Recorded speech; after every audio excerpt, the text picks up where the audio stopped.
Good morning. Is this the earliest I've ever started a live? I don't know. I can't remember starting earlier in the morning than this. It's 9:55 a.m. Eastern time. I think what we're going to get here momentarily is Nikki Haley dropping from the race, from the presidential race 2024. I've got Fox News Live pulled up on my phone, and when she comes out to speak, we will listen and react live.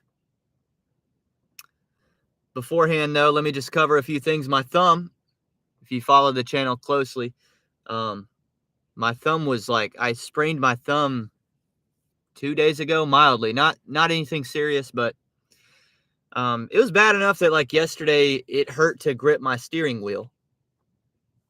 So it's that kind of bad, It's feeling better for sure.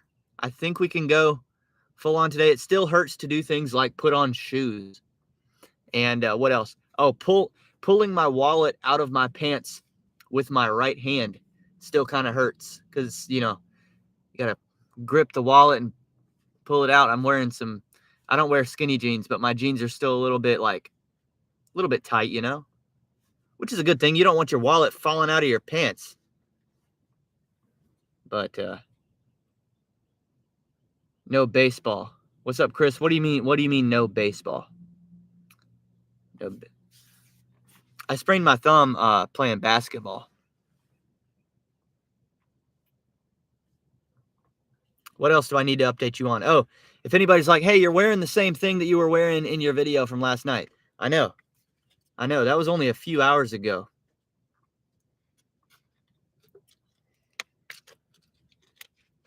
You meant basketball? Oh, no. I took yesterday off of basketball. Yep, I took one day off. I'm going to get back out there today. Today at about 6 or 7 hours from this moment, I'm going to be playing basketball again, I think. If I need to pass a lot, that's what I'll do. I'm a good passer. Speaking of basketball, last night, yeah, see, I've just had a busy time right now. I'm doing a lot. And so I'm wearing the same thing that I wore last night. That is correct. That's correct. Last night I was in Spectrum Center, Charlotte's basketball arena. And in the house with me was J. Cole. J. Cole, man. Another one of the minority owners of the Hornets. And sitting beside him were Rick Schnall and Gabe Plotkin. Directly to J. Cole's right was Gabe Plotkin. And that's why you see Seth Rogen in my thumbnail of this live stream. Seth Rogen played Gabe Plotkin in a movie called Dumb Money that I just watched this weekend. I guess it was. What is today? Wednesday? Yeah, I think I watched it over the weekend. And first of all, I had no idea that Gabe Plotkin was the subject of a movie.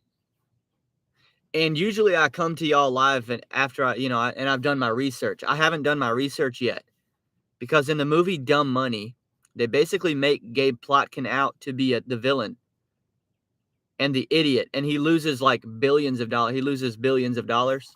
If you don't know who Gabe is, he's currently one of the top owners of the Hornets.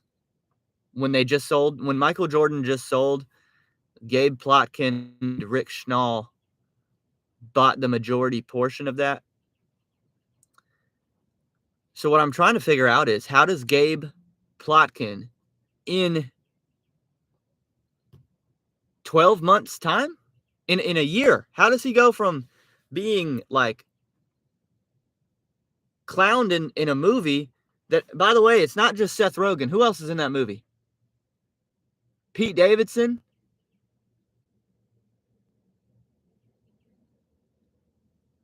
A bunch of famous people. The guy who plays Ron Swanson. What's that guy's name? Dude plays Ron Swanson on Parks and Rec, is in the movie. a bunch of famous women, apparently. I didn't recognize the actresses, but Allison kept being like, oh, she's famous, she's famous, she's famous. This movie had a tremendous cast. Really well done, really well done. I'm trying from being the clown villain losing billions of dollars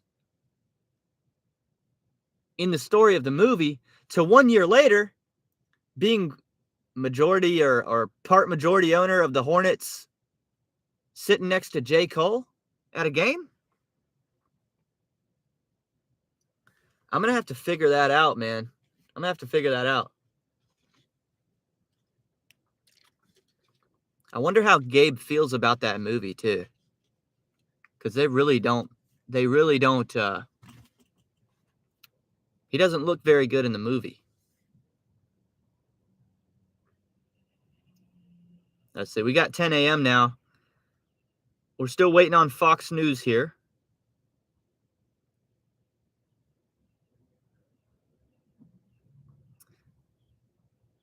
Brother TWT, will Nikki endorse Biden or Trump or nobody?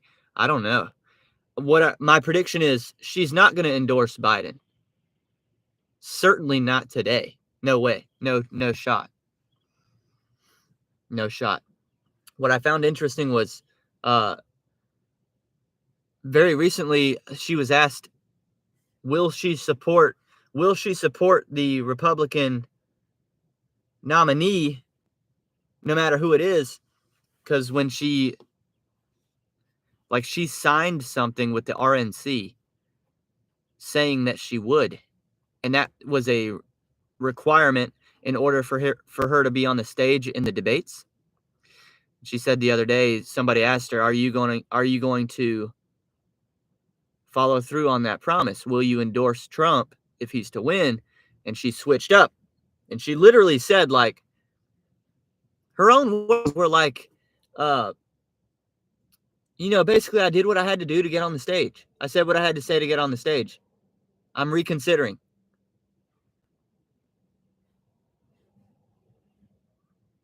There's not a lot of honor in that. There's not a lot of sacred honor in that. And by the way, I'm not being selective on that because Donald Trump didn't sign that. Donald Trump knew better than to sign it. Of course, he wasn't participating in the debates. You could say that. But no, he was like, no, I'm not going to sign that. I'm not going to guarantee my support to whoever wins, not knowing who it's going to be.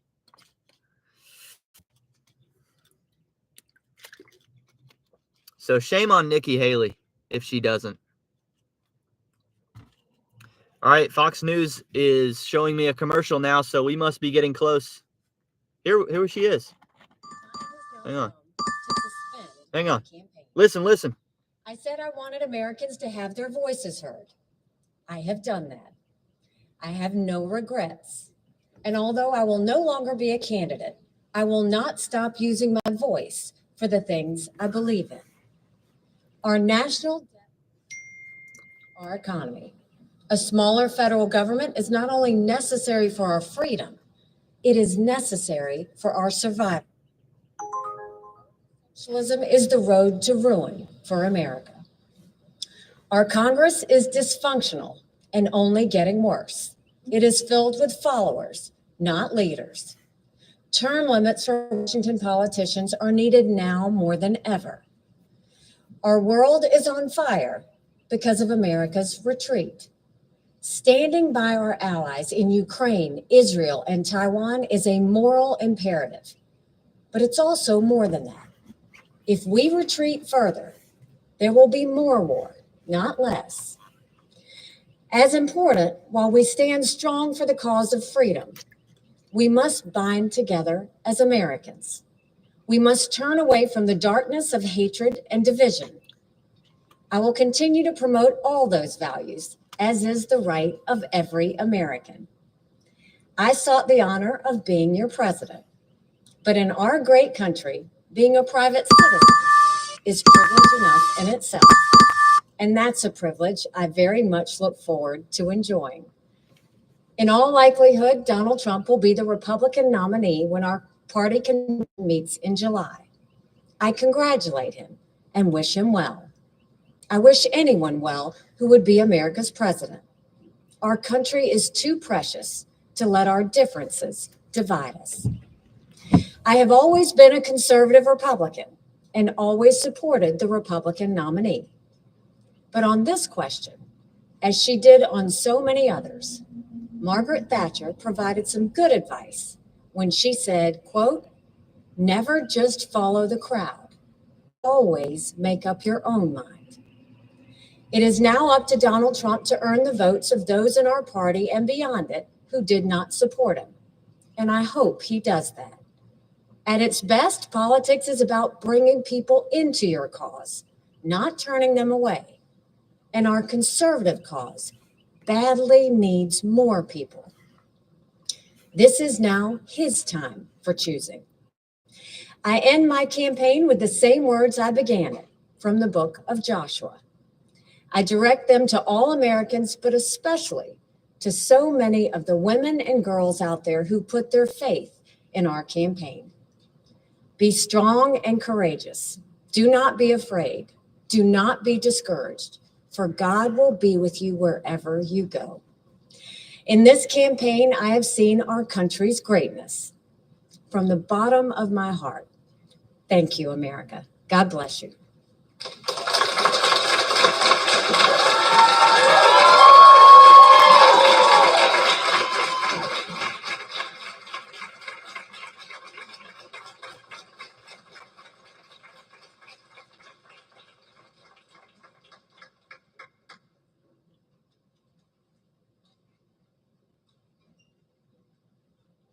That's it. All right. That was pretty brief, I would say. I don't know. I mean, I watched Vivek Ramaswamy's entire after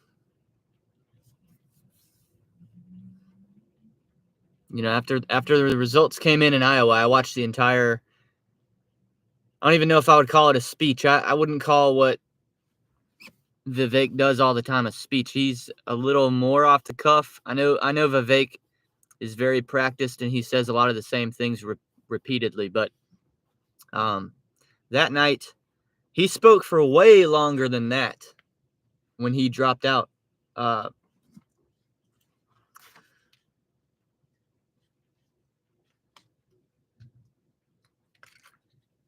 Maybe she wasn't sure what she was going to do.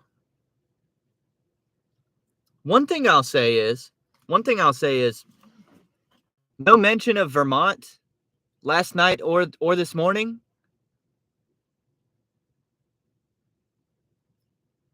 I mean, Vermont gave her the vote. You got to I don't know, if it was me, I'd be like, hey, by the way, first of all, mini victory, small victory here. We didn't get clean swept. And I would thank Vermont profusely. Thank you, people, for believing in me. And I'm sorry that I'm ending my campaign the day after you voted for me, but thank you. Where's the gratitude? Where's the gratitude for Vermont?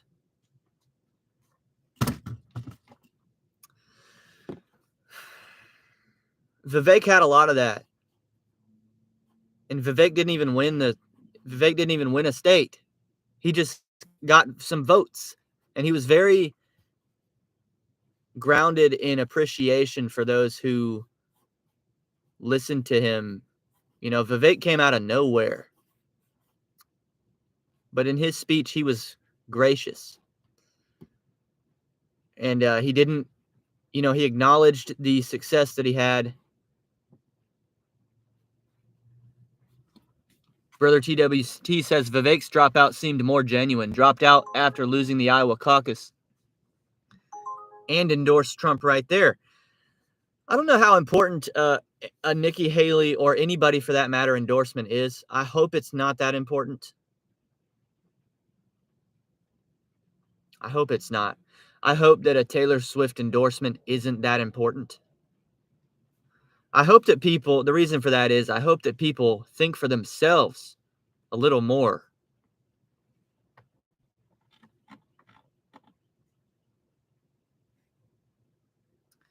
Listen, Nikki Haley voters, if you don't know who to vote for now that Nikki's out, how about figure it out for yourself? Why you need to hear it from Nikki Haley? She needs to tell you what to do? What kind of like backwards cuckism is that? That's that's actually well, yeah, I guess that would qualify as cuckism. Mental cuckism. Barnes Homestead says, "Roll Trump roll" from Birmingham, Alabama. Welcome to the chat. Thank you for subscribing. If you can't figure out why you can't speak in the chat, it's because you got to hit that subscribe button first. I would love to hear from all of you watching. It wasn't that was not an anti-Trump speech, I would say. She wished him well. She said hopefully he can unify the Republican Party and get the votes that he doesn't currently have. That was like a semi-Trump endorsement, but not really. I guess that, see, but like I was saying, there's a little bit of a arrogance to endorsing. Like, I endorse. Like, how about just say who you're voting for?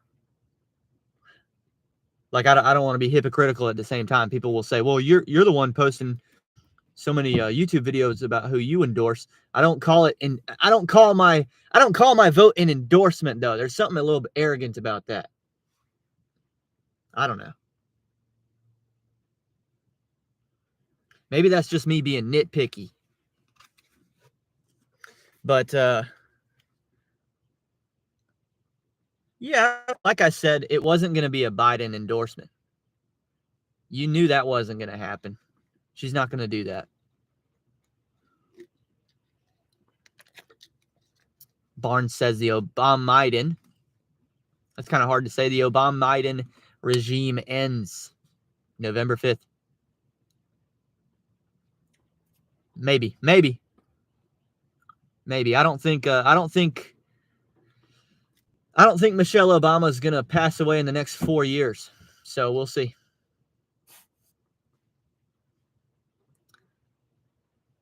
Marco says, "Hey, how are you doing, man?" I'm doing pretty well. It's raining over here in South Carolina. Thankfully, it's not raining hard so that you guys can still hear me, I hope. Hoping to make some money today while we're live. Full transparency, I expected that to take way longer than it did. I didn't expect for her. What was she on the stage for? Like, I mean, less than 10 minutes, right? Less than 10 minutes.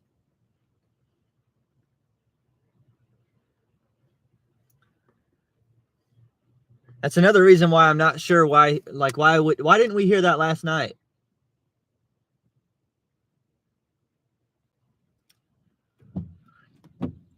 If it was going to be such a short speech, why did it wait overnight? She could have. That was like 5 minutes. That could have easily been done last night. I don't know. Maybe there's behind the scene reasons for that I don't know about, but seems a little bit weird to me.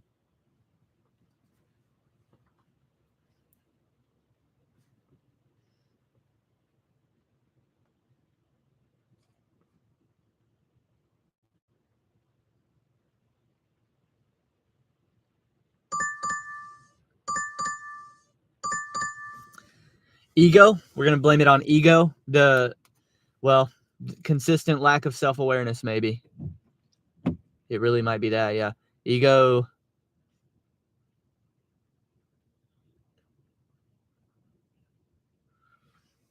I don't know. I mean, I guess that's the leading culprit would be ego. I guess I'll start my shift off with this right here. $6.45 for 5.1 miles. Krispy Kreme delivery. Krispy Kreme donut. The reason I like that is because it's currently raining, and I think we can just go through the drive-thru for this. I don't think I have to get out and get wet, if you know what I mean. All right. What's up, Jehu? I'm sorry, I just saw your comment up there. What's up? Hopefully in a bit we'll have some of my regular viewers pop in here. We got a lot of the same live stream commenters every time that I go live. Hopefully they're not used to me starting live this early though, so we might see some people roll in.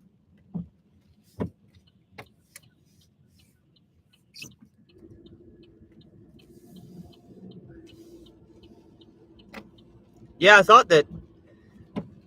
thought she'd be speaking until like 10:30.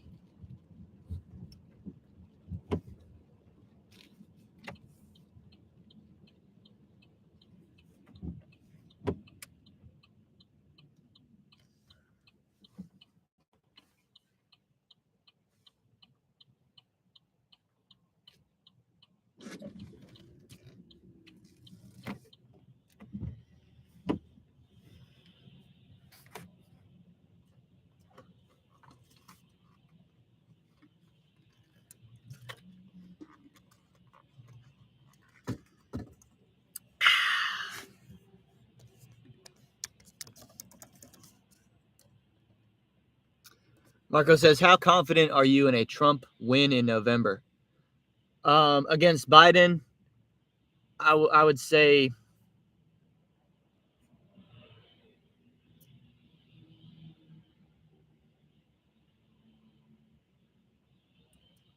I hate to say 100%, but I'm just having a hard time. There's a few things in the way, okay? Number one, this is I believe the vote is 8 months from yesterday. Yeah. Something like that. 8 months from yesterday. This is an 8 month main election. That's a long time.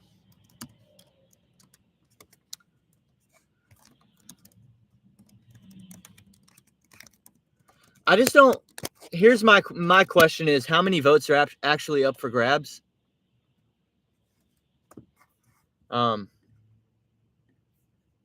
How many votes are actually up for grabs? To me, it's crazy. The concept that somebody's vote might change from today to 8 months from now, I don't really understand that, because they're two such polar opposites that I don't see how. I like either you can justify voting for Trump or not, and either you can justify voting for Biden or not, but I don't see how you can possibly justify either or. I think the question is just going to be, of the people willing to vote for either candidate, how many of them are wanting to vote for them bad enough that they come out and vote? I don't think there's any shot in the world that a Trump voter might flop his vote to Biden in the next 8 months, even if the economy gets slightly better. I don't see that impacting somebody's vote. So that's why I would say nearly 100%.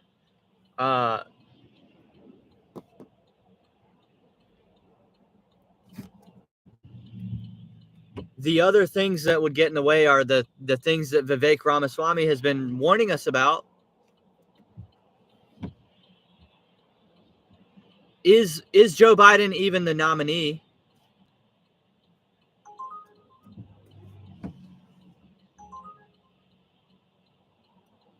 And I know people will say to that, like, oh, did you not see how well he's done in the primary? He's doing the same thing Trump's doing. He's winning every time. That hasn't really been the question, though.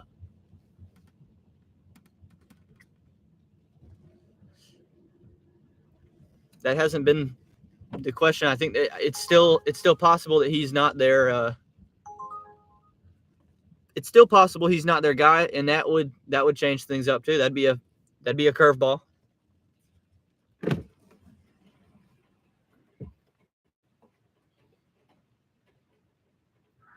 Welcome to Chris. What can I get for you? I've got your DoorDash for Ramona. You say for Ramon? Ramona, yeah. All right, you go ahead and pull around. Thank you.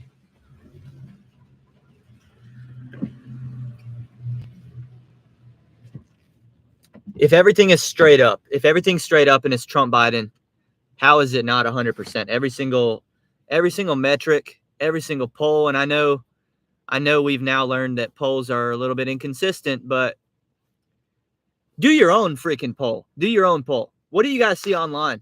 What do you guys see in your own personal lives?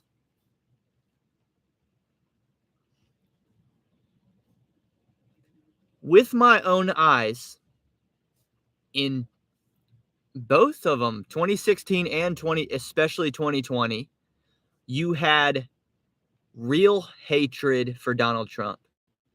And it was actually real. The media stirred it up, and it worked. The hatred, that wasn't fake. Hey, some of the ballots they submitted might have been fake, but a lot of the hatred that the anti-Trump people had wasn't fake. That was real. Unfortunately, that stuff is real.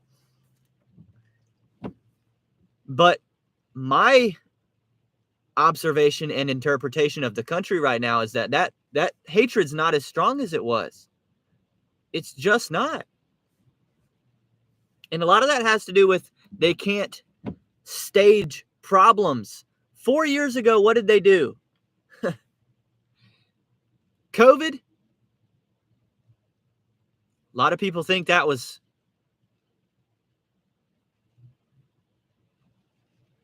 a lot of people think that was intentional. And hey, let's do a bunch of race rioting again. Let's make Black Lives Matter a center of conversation. Election year. They can't do that this time because now what are you going to do? Blame it on Trump again? When Biden is the current president, it's not going to work. So not only do I think people hate Donald Trump less than they used to right now, they can't stage things this time to other than more court cases. But that's not going to make people hate Trump, though.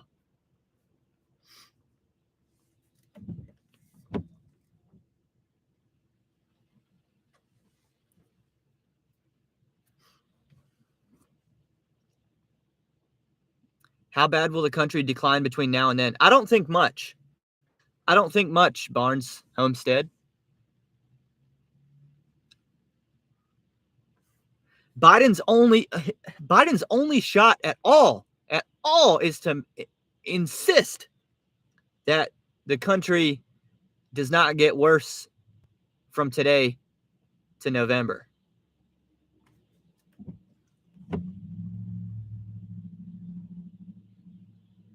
That's his only job, man. Yeah, Ramona. Thank you. You too.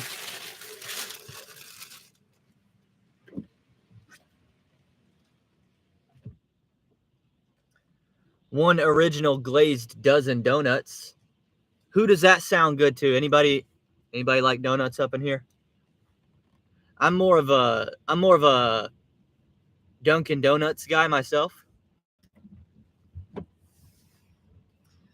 I don't really even like a glazed donut. I like my donut has to have something plunged into the middle of it. It's got to be,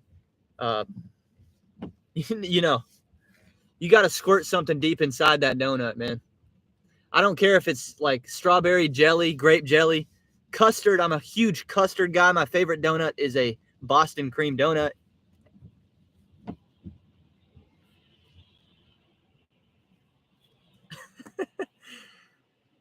Just hang on and watch what his handlers do. We'll see.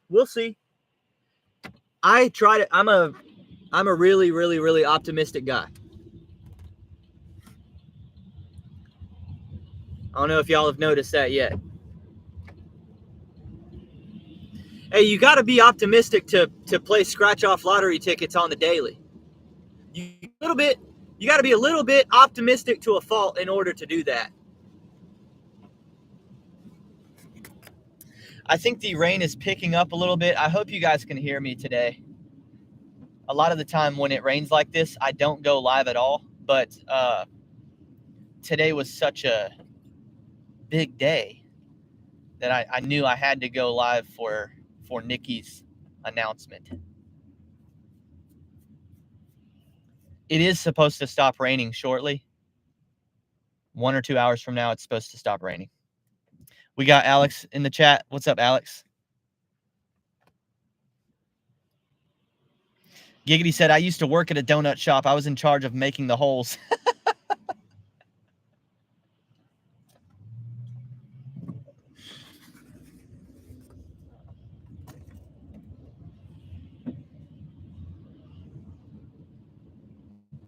Giggity says, you're coming through clear. Good. I'll keep it up then. I worry about when my computer I go live off of a laptop. I worry about my laptop sitting on the dashboard right up against the windshield where the rain is smacking the glass. And it makes me wonder, like, I wonder if they can even hear me. Because the rain is closer to y'all than my mouth is. Oh man, we've already had some good quotes in this live stream, y'all.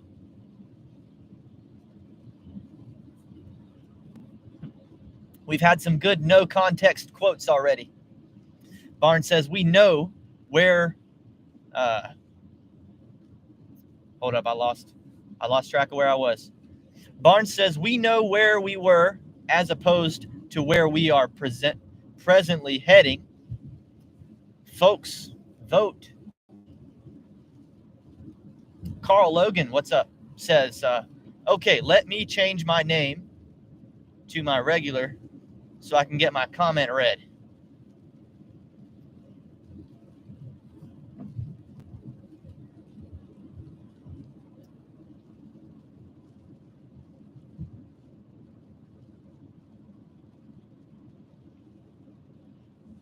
Go ahead.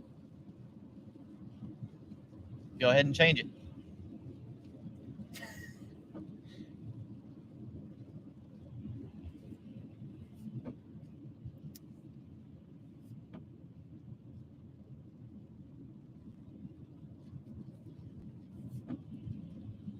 Y'all see if a politician will do this, man. Laptop in your left hand, driving with your right hand. We're out here driving, and simultaneously reading a live chat and responding. I'll be impressed with a politician when they can do that. Because that's how you know you're not being BS'd. That's how you know you're getting a raw, genuine reaction to the live chat, is when somebody's got to drive one-handed while they do it and be their own cameraman. I don't have the mental capacity for giving you guys any BS. All I can give you guys right now is straight off the dome truth, just the truth. Barnes said, you just keep doing what you're doing and have a great MAGA day. See you later. Enjoy the show. Be blessed. You too, man.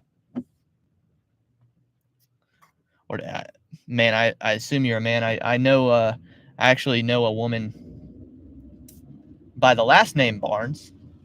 Who knows? Let me not assume your gender. You have a good day as well. Thank you for the love. Lone Wolf is here.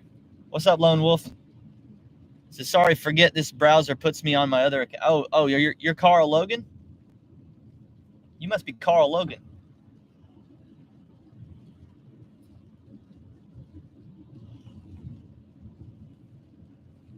Yes, Carl Logan. Gotcha. Hey, shout out to Lone Wolf for subscribing to me from 2 different accounts. That is support right there. That is true support.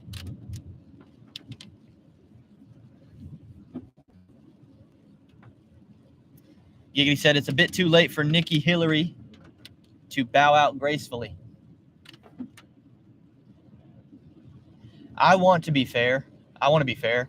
I would never put Nikki Haley in the same breath as Hillary. That's my opinion. Giggity, you're welcome to it. I get it.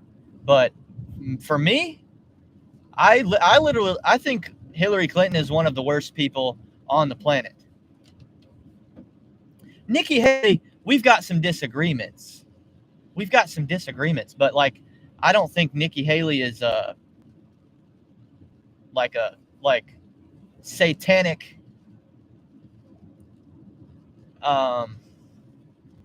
you know,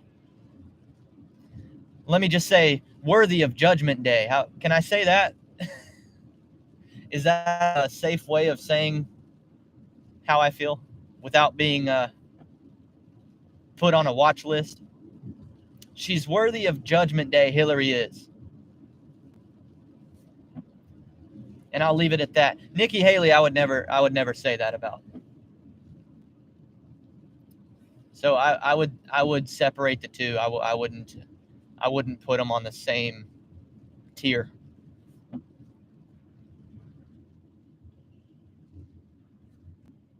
I try to be fair here. I mean, you guys know what I root for, but I'm not gonna. I think we should keep things in perspective.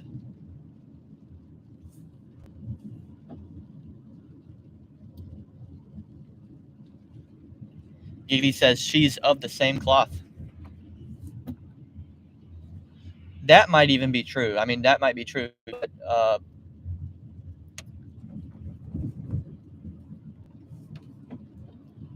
I don't know, man.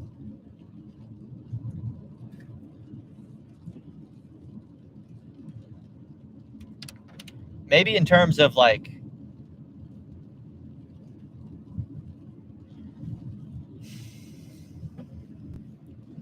even if I can understand similarities between those two women, their execution has to, like, their execution has been different, right? I mean, Hillary has. Let me not even get into the things that I think Hillary might be responsible for,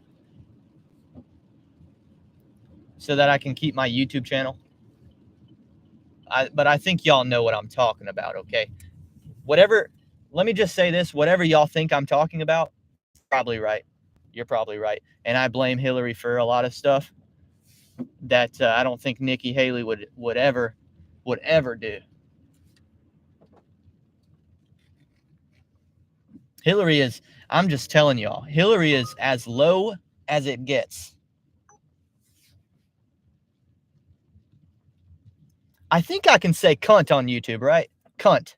Let me go ahead and say that. I think that's a fine way to say it too. She is like a, sorry, I know I've had a lot of support from women in my comment sections. And that's not a shot at women, by the way. That's not a shot at women for me to use that word. Oh, dude, if I was a woman, especially if I was a woman, I would call Hillary Clinton a cunt even more often.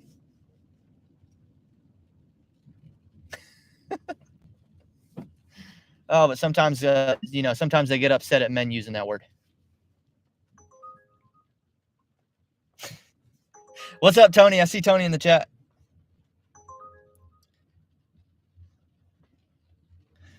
Tony, I'm about to make my first drop here any second. I think this is my building right here.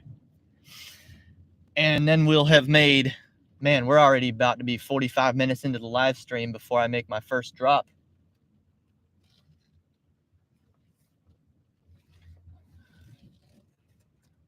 I've also got to find somewhere to park where I don't step into a puddle of water. I think this parking spot will work.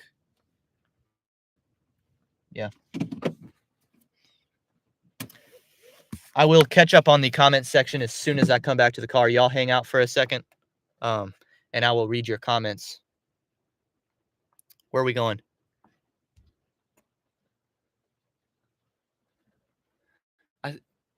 Oh, yeah, this is the correct building. I'm going to go that way. All right. We're going that way.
That was one of those apartment buildings where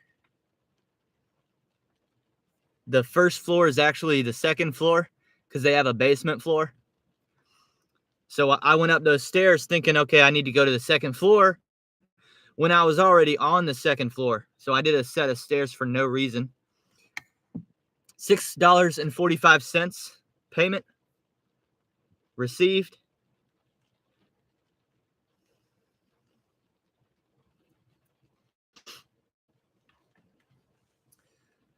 Hello, Kevin. I'm going to catch up on the chat here in a second. Let me get Walmart Spark rolling since we're not that far from the Walmart at this point.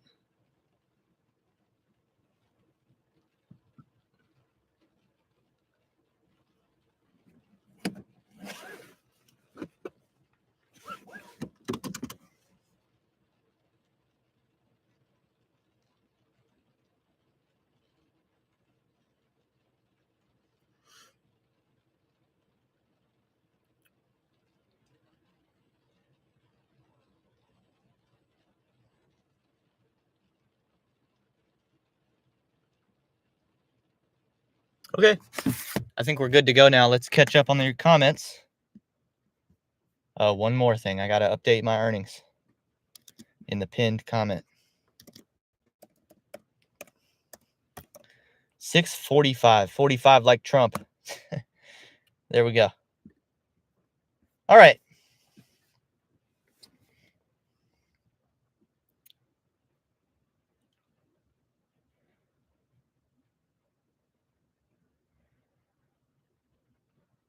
Lone Wolf said, I'm trying to make $2,400 a month on DoorDash and Grubhub together. It's rough. Been working nearly 10 hours extra a week. Yeah. Tell me about it, man. Tell me about it. I'm having to rethink some things in terms of what my primary income is going to be. Thankfully, YouTube is starting to really encourage me. I'm starting to think maybe we're going somewhere. It's been a real blessing. So,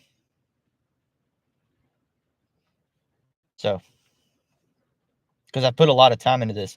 I put so much time into what I'm doing right now before I even saw a penny. So it's good. It's good. It's definitely moving toward the point of where I need. Well, I guess that's not true. Technically, I think I could not work for the next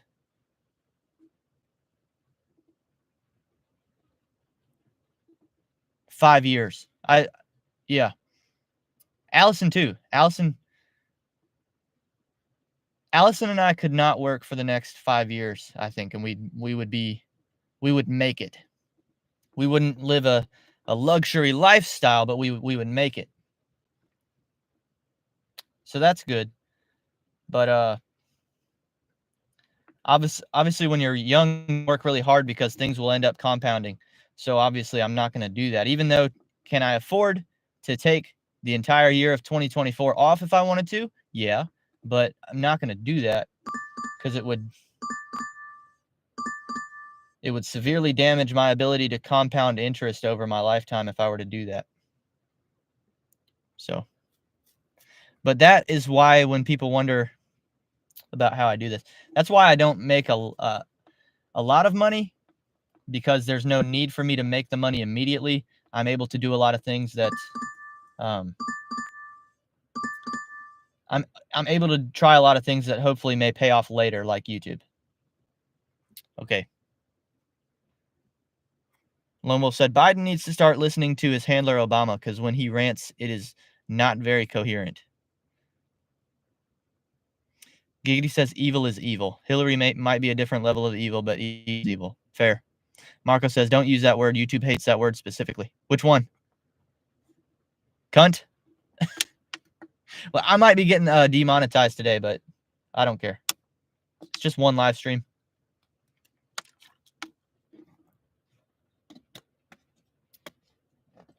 I'm not above using that word.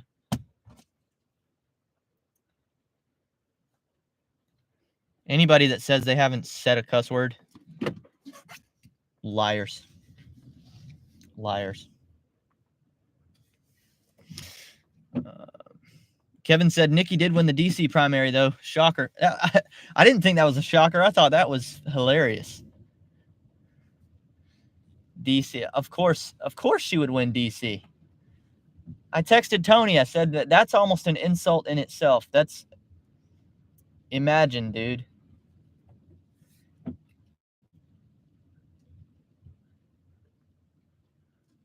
Yeah, if Washington, D.C. is the first primary you win, first of all, you've got an issue because you've had a lot of losses already. Second of all, what's that say about you? What does that say about you?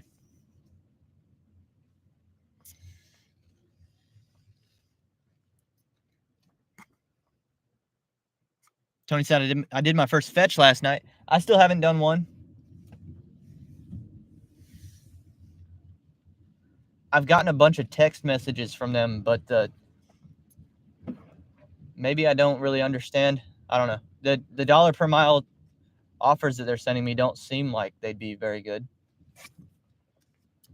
But who knows? Maybe they don't take that long.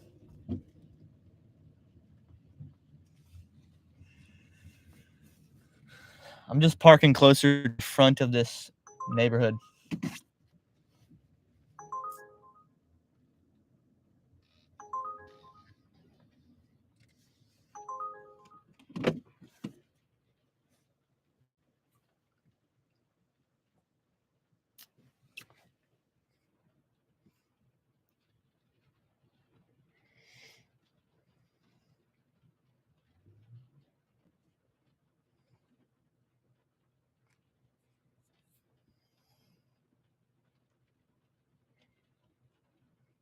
Good morning, Kevin Hawthorne. Sunday was my birthday. Happy late birthday.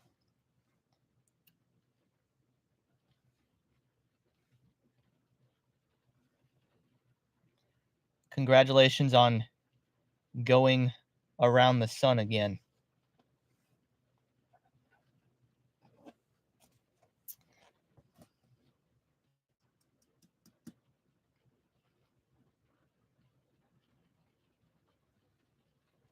Kevin says Vermont is a beautiful state. There must be something in the water up there.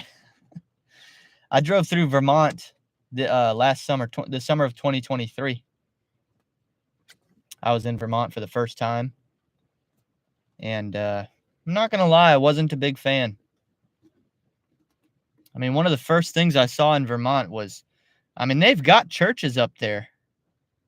But I mean, when you're literally flying a pride flag, a rainbow pride flag from the front of the church, See, now I've got a problem with you. Now we've got issues. But I get it. You can probably find a church that does that in every single state, including my own. There's probably a church that does that. I just don't know about it. But yeah, if I see that, if that's my first impression of your state, I'm probably not sticking around.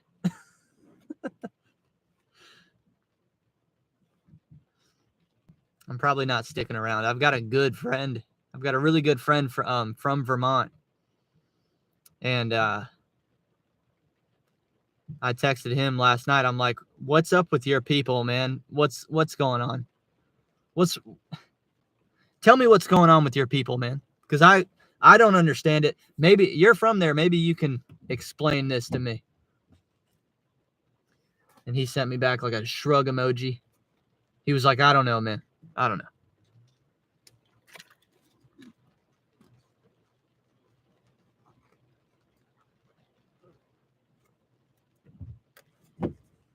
Yep, we didn't stop in Vermont. We just drove through it. We stopped a lot of places, but Vermont wasn't going to be one of them. Not after we saw that. So.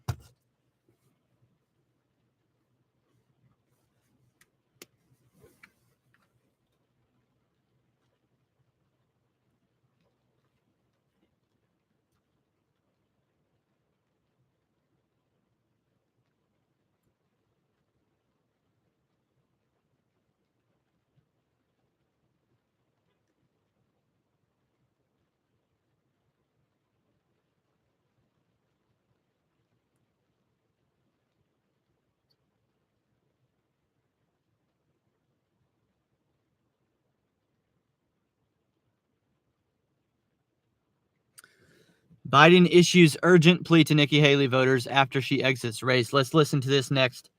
I think I'm just going to go full on not give a crap. I know I put ads on this live stream because, I was thinking maybe I'll make a little bit of money off YouTube today, but at this point, I've probably already said and done things that are going to get me demonetized on this live stream. So we might as well just forget about it. The next time ads come up on the screen, I'm just gonna skip them. Let's forget about it. So now we can play and listen to things on this live stream that we wouldn't be able to otherwise. So if y'all have suggestions or you want me to react to something, put it in the chat. I don't have to worry about copyright today because forget about it. Whatever. I already know this live stream is gonna get flagged. It probably has already been flagged. See right there, skip ads. Don't even have to worry about it today. I never thought.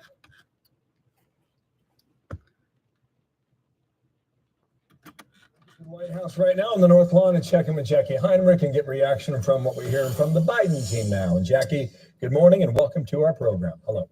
Good morning, Bill. We just got a statement from President Biden a few moments ago on Nikki Haley dropping out of the race. And I want to read you part of it. It says, quote, "Donald Trump made it clear he doesn't want Nikki Haley's supporters. I want to be clear. There's a place for them in my campaign. I know there's a lot we won't agree on, but on the fundamental issues of preserving American democracy, on standing up for rule of law, on treating each other with decency and dignity and respect, preserving NATO and standing up to America's adversaries, I hope we can find common ground." So that is pretty significant to hear President Biden trying to court the moderates and the independents who voted for Haley. And this is sort of in line with what we expected the Biden campaign take to be. After Super Tuesday, they were paying less attention to results where they showed issues he's facing with uncommitted voters in several states. And they were fixated more on what they see as Trump's inability to expand his base. So now the Biden team is trying to court those voters. They've been pointing for quite a long time to Nikki Haley's performance in some of these early primary states. taking 19% of the vote in Iowa, 43% in New Hampshire, 40% in South Carolina, 27% in Michigan, and then her win in Vermont last night. And the Biden team has been relishing in polls that show 1 in 3 Republican primary voters believe that a Trump criminal conviction would make him unfit for office. Their takeaway here is they've been excited by how all of this anti-Trump feeling within the Republican Party has hobbled the former president's fundraising, and they point the Biden team to weak Trump staffing in infrastructure in the battleground states that he would need to win. The Biden team says it comes down to Trump's extreme and unpopular agenda. They consistently point to reproductive rights, and they issued a statement last night over Super Tuesday calling him a dangerous and unpopular candidate with a significant liability in key voting blocks that would block his path to 270. So we are awaiting any more reaction, but this was pretty fast to come from the president directly, a statement from the president issued through his campaign. And one more note, Haley dropping out of the race does take away an obstacle that the Biden team has been facing, because for several months, a challenge for them was 3/4 of undecided voters did not believe that Trump would be the eventual nominee. So now we can expect the Biden team to ramp up their messaging about what is at stake. And one more thing I'd like to note, the Biden team strategy has not been courting Republican voters, moderate voters, disaffected Trump voters. They see their path to success through pockets of Democrats who didn't come to the polls in 2020, but were mobilized and activated to vote against the Republican agenda in the midterms and then the state and local elections last year. So this statement does appear to be one of the first efforts to sort of court the center, or the center right, rather, because that has not been a constituency that has been a priority for the Biden team in what they see as their... Pause. Do y'all hear this freaking person yelling in the background? Oh my God. You can tell that person didn't receive a lot of attention as a young, as a child. Holy cow, man. Shut up. Shut up. Golly. Path to victory, Bill. Hang with us here. I got a question. Dana's got one as well. Any public events today as he preps for the State of the Union address tomorrow night? And yesterday there was word that the president will travel to Georgia sometime before next Tuesday. President Trump plans to be there as well. What more do we know about that showdown? We have no public events. Lone Wolf said, I thought it was a cat. Giggity said, I thought it was a bird. For the president today, there's nothing on his schedule. We do have a briefing, though, with Karine Jean-Pierre, and we can expect there's probably significant work going into the State of the Union. We don't yet know what the tone is going to be in terms of whether he'll make any personal attacks on Trump, because that has been another piece of the strategy that he's been ratcheting up, painting Trump as a loser, pointing to his efforts to overturn the election and cling to power. Biden always going back to that talking point that he's the only one who has beat Trump. So we know he's going to hit that messaging on the campaign trail, and likely in Georgia when Trump is also there. That's part of the Sun Belt path, one of the 2 paths to victory that their data, the Biden team's data, has mapped out as a possible path to victory for them. Don't know if we're going to hear that in the State of the Union, though. We're likely going to hear more of an agenda comparison that focuses on what the Republican voters have rejected, according to the Biden team, hearkening back to the midterms, things like restrictive abortion policies and threats of a nationwide abortion ban, Republican support for IVF, and discontent about that ruling that we saw. So waiting on any more detail there. Hopefully we'll get another briefing, Bill. Okay, Jackie, thank you. You answered Dana's question, by the way. So. Yeah. Okay. Whatever. Whatever.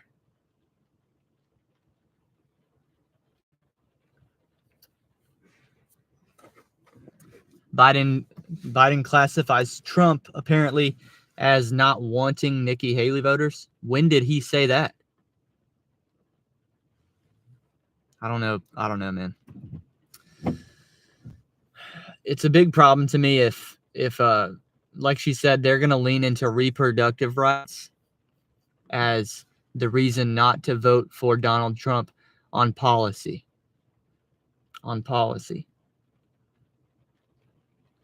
That's the one thing that might be like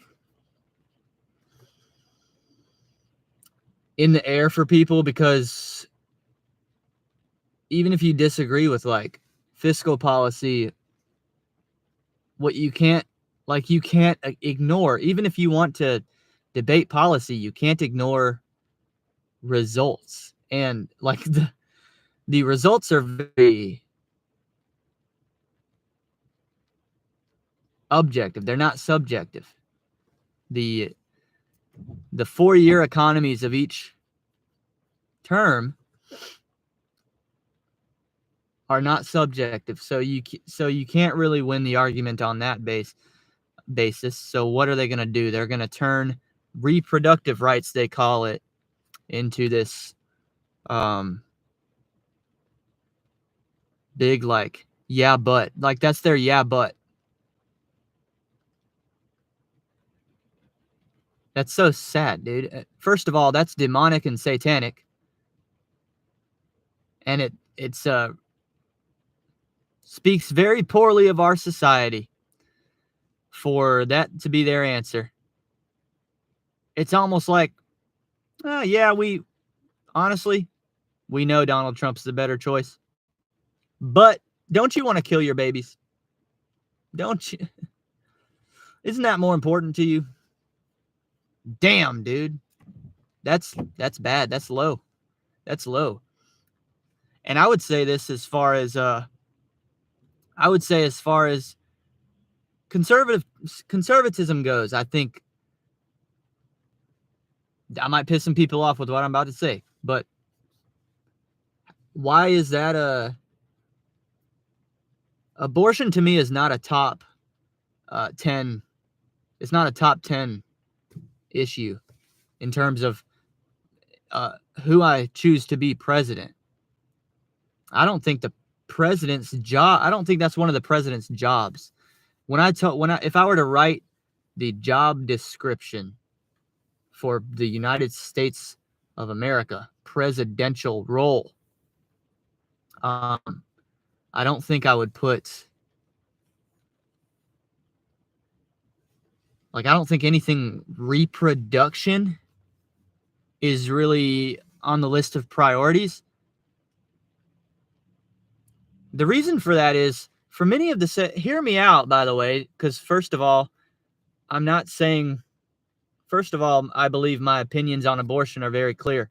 Second of all, see my gig worker fighting abortion video from like 2 years ago.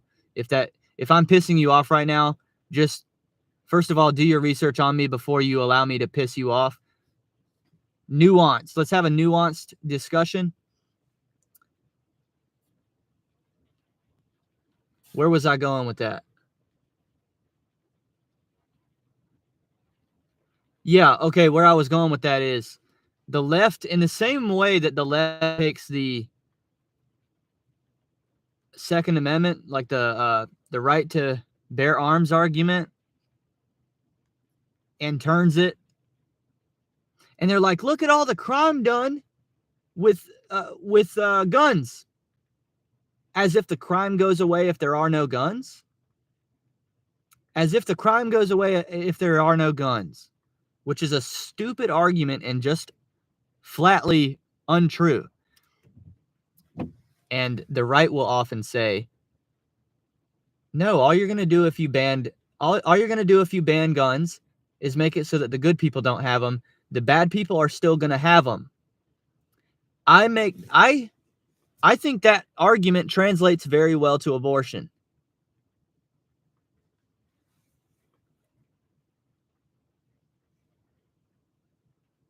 It's just not hard for somebody to go from state to have a procedure done. First of all, state to state travel is just not that much of a barrier anymore. It's quite simple to do. Second of all, if you ban certain ways of getting an abortion done, you don't stop the ability to abort. and people are going to do it. People are just going to do it. That's just my belief. And you could say, the counter argument to that would be, yeah, but don't you want to see those people punished? I get that. But the damage is done. People are going to do it.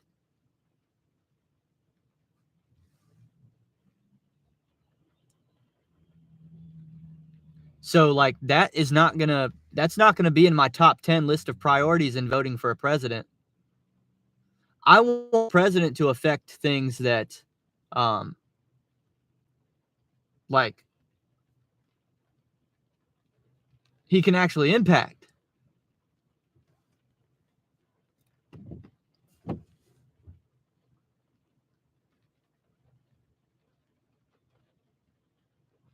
We can have a super anti-drug president. We can have them say, "Hey, say no to drugs."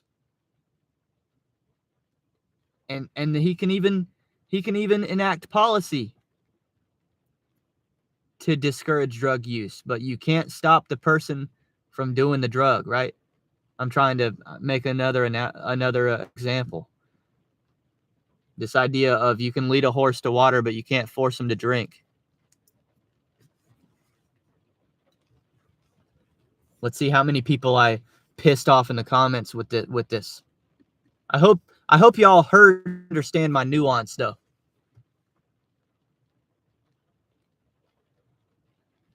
And I hope my record speaks for itself on this channel. The things that I give money to in life are often my personal finances go to abortion and adoption. Because I believe it's biblical that we are to help women and children first. Widows and children specifically.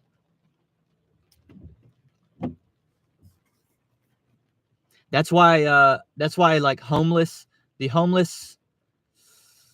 the campaign for homeless people, which are often men.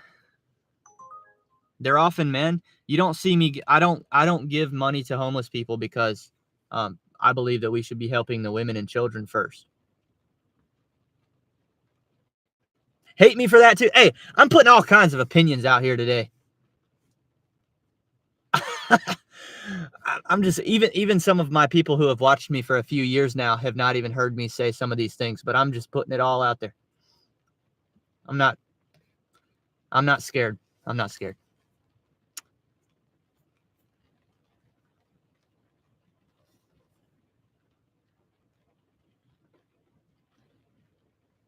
Buddy Spud says Welty for president 2040.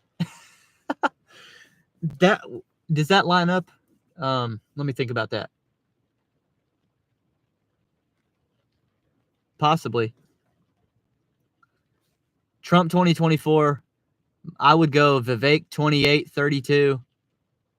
No, it doesn't line up. I think my year might be 2044. If we go Trump 2024, Vivek 2832, Royce White. If y'all don't know the name Royce White, 36 and 40. And then maybe me after that, maybe. But we've got a long way to go. We got a long way to go for that.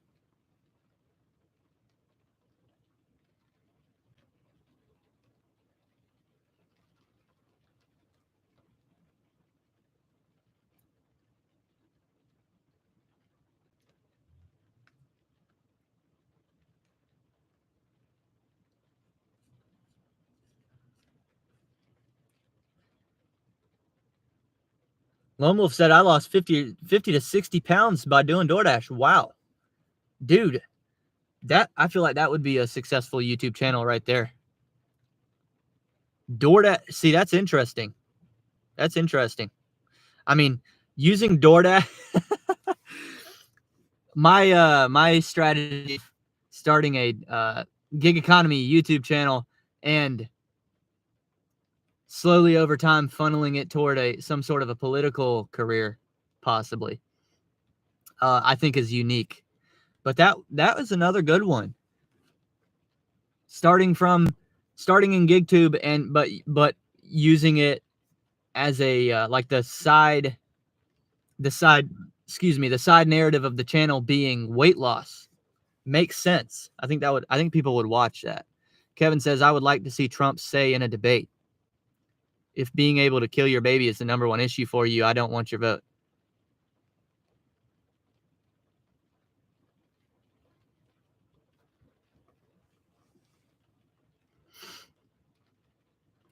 Yeah, I mean, I don't think he has to worry about that.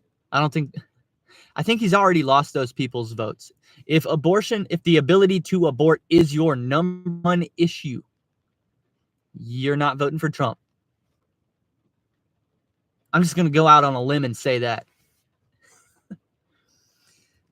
Save the World Fire Biden in the chat. Says, someone tell Haley to go be a Democrat. That's what Royce White says a lot. He says, go caucus with the Democrats. Because that's what her beliefs are, and Republicans do not want her. Yeah, real Republicans. The only state that Nikki Haley just got on Super Tuesday was Vermont, which is an open vote state. So that would be true. The Republicans have said, we don't want you, at least over Trump. I was surprised that Nikki Haley was competing so closely with Ron DeSantis. Let me say this as well, because right now I'm hearing this narrative. Oh, it's the Nikki Haley. Yeah, she's dropping out, but she did a great job. She's the closest. I think something like I don't know the history well enough for you to quote me on it, but I heard somebody say it's the closest that somebody from South Carolina got to the presidency.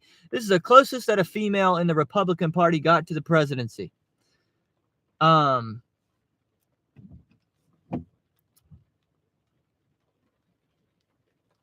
Based on what?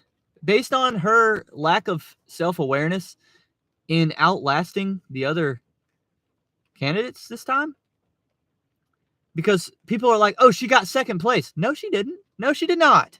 I'm going to skip more ads. I'm not having y'all watch ads today. No, she didn't get close.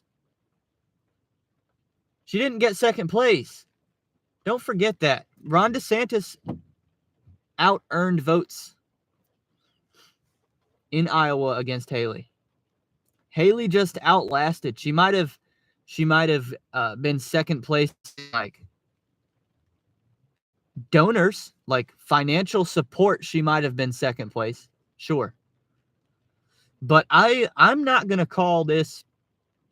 When I speak on history, decades from now, and people ask me about 2024, I'm not gonna say Nikki Haley got second place, because I don't think that's what actually happened.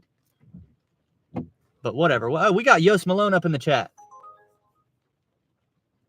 Yo said, I will just say this. Why are men so concerned over women's bodies? I will leave it at that.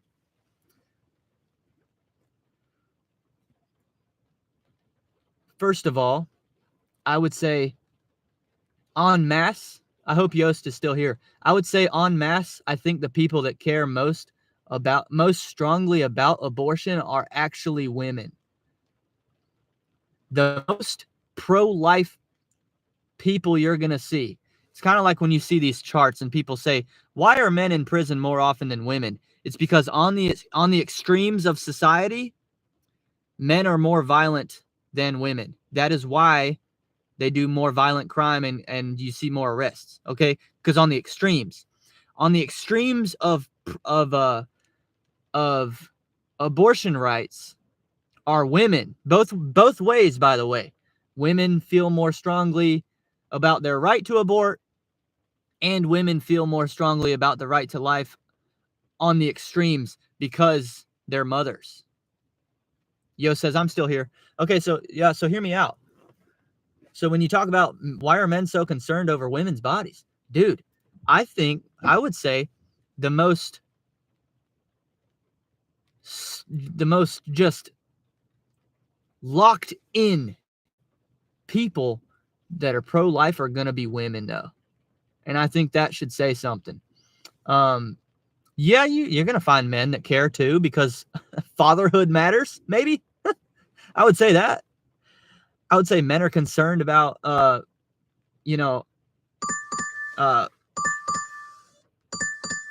I would say men are concerned about reproduction. Hey, I've got my second order. We're going to do a 5.5 mile, 1350 Southern Soups and Salad, Southern Salads and Sandwich Company DoorDash. This will probably be closer to 11 miles because I think we'll have to come all the way back. This is going to be basically 10 miles, but still, it's better than sitting here doing nothing. I've made $6 so far. We got to do better, y'all. We got to make some money. Continuing the point. I think fatherhood matters. I think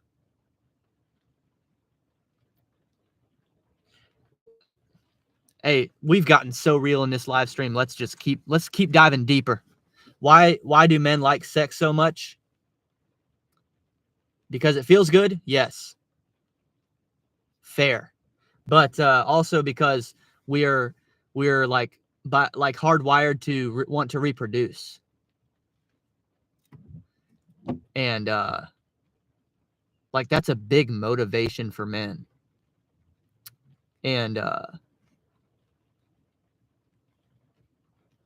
so like I think we're biologically programmed to want to see our offspring develop and succeed and have their own offspring, and the only way to do that is to not kill them in the womb. Yo says, I try not to share my political opinions, but it seems like this is getting real. And by the way, I respect that, and I am very glad that we have people willing to present a difference of opinion in my group chat. I would never, ever, ever, ever, ever discourage that. I try to create an environment where that's okay. And shout out to my group chat for group chat. Shout out to my live chat for knowing how to handle it. Like I see a lot in a lot of these in a lot of live chats, you'll see people they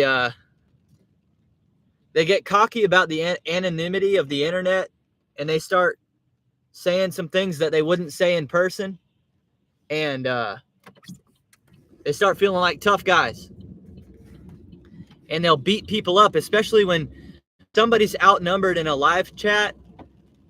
They'll attack that person just 100 to 1, and I don't like that, because I've in my life I've always been that one. I've always been the one that's outnumbered, and we're not going to do that. We're not going to do that on my channel ever. So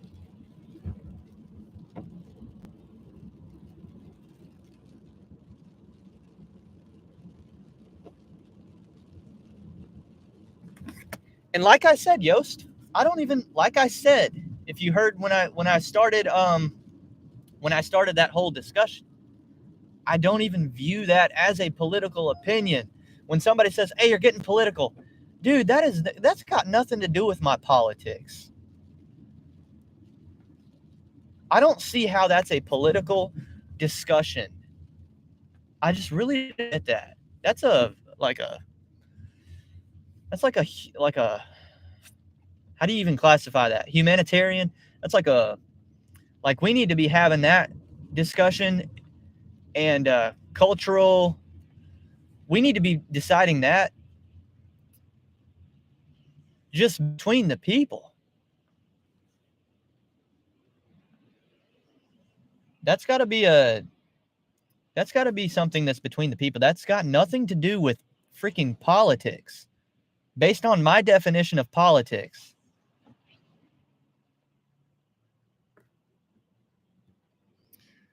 Tony says, Ryan, even saying the sky is blue is political nowadays. I get it. Do you think it'll always be like that, though, Tony? Or do you think that we'll return to normalcy post-Trump? Because I think a lot of it is I think a lot of it is just straight up. I mean, they call it Trump derangement for a reason. I think that's actually pretty serious. I was texting Tony last night. Like, I don't really understand what the Democrats are going to do now that Nikki Haley has just dropped out of the race, and it is officially it's going to to be Donald Trump. So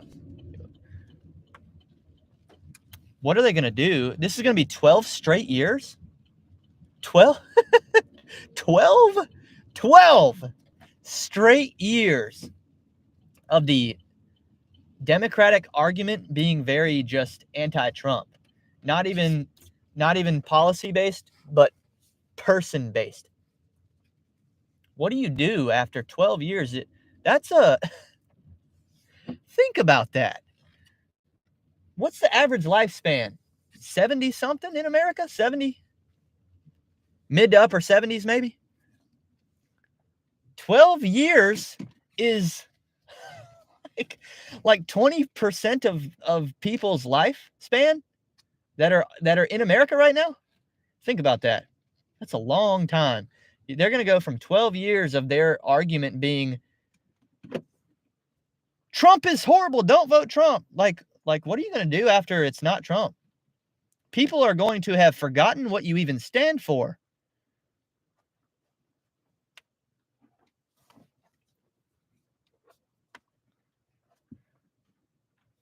I guess it'll depend who's next up. Like, I think one of the worst things possible the Republicans could do, or not even Republicans, I don't classify.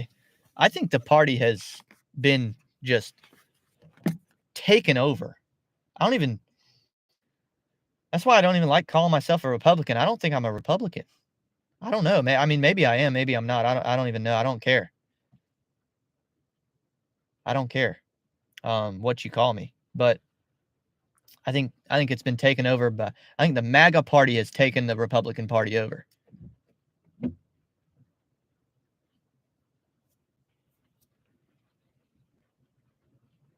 It's really, we started as independents, in my opinion. We started as independents. We were I think the story of history will be that the first independent winner in a long time was Donald Trump. And I know he ran Republican, but there's a reason the Republicans hated him so much in 2016. The Republican hate for Donald Trump in 2016 might have been very similar to what the liberal hate for Trump is today. And that's interesting, and people should consider that. Where was I going with that though? Oh yeah, maybe post Trump there will be a little bit of a return to normalcy in terms of like arguing about things that are like inarguable. I'm hoping that there's a little less of that.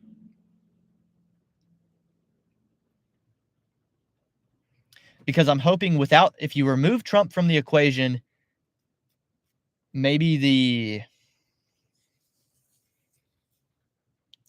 people are going to require more of the Democratic Party than to accept them saying you can't vote for Trump. Because a lot of people right now agree with that. Once you no longer have that agreement from people because Trump's out of the picture, what's the common denominator between party and voting base beyond that? 12 years is a long time, y'all. Don't overlook that. I think they're going to be in trouble. And I think the worst thing that the Republican Party could do, or the new MAGA party could do, this is where I was going with that. I'm sorry I got off on a tangent there. I think the worst thing we could do is act like Donald Trump Jr. is next in line. And I'm not seeing a lot of people talk about that at this stage, but I try to be ahead of things in thought process. And I think that would be a terrible decision. And I don't know if Donald Trump Jr. even has that goal. But I think going like back-to-back Bushes, mistake. I don't really like that. I'm not into nepotism. Or having like we basically, and that's why the idea of Michelle Obama makes me want to vomit. I don't think America should be a country where we basically have like three or four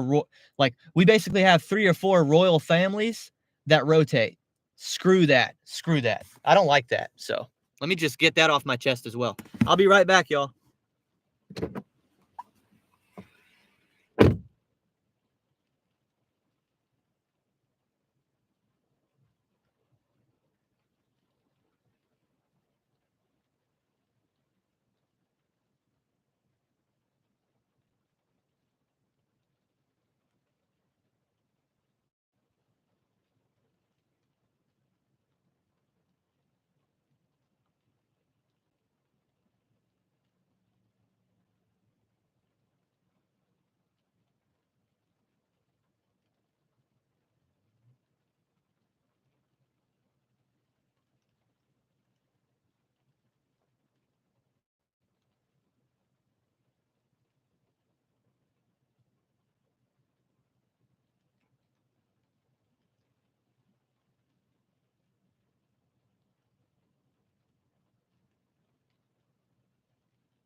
Tony says, I think if more people come out of the woodworks like Vivek, everyday citizens for all offices, not just president, it would bring America back to by the people.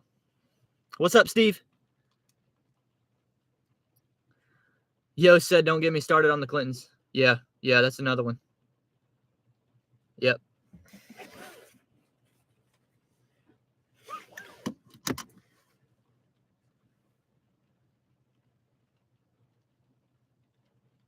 Kevin said, I don't want I don't want people to find out I cheated on a test in 3rd grade. Oh, that's funny.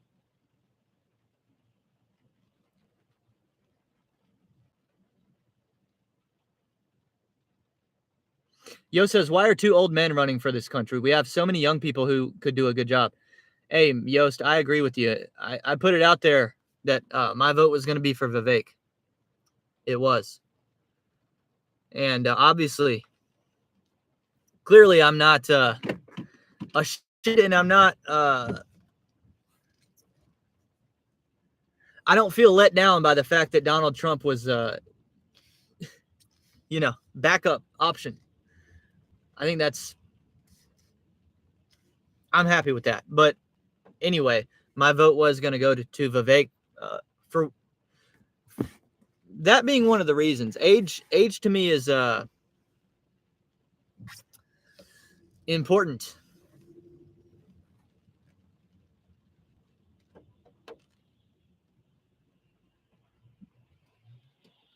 I just think we live in one of the few times in history where the age gap is wildly significant. I think for most of human history, if people would turn signal better, I would be able to get out of here. Look at that. Look at the people not turn signaling. Dang, man. When you don't turn signal, I don't know what to expect from you.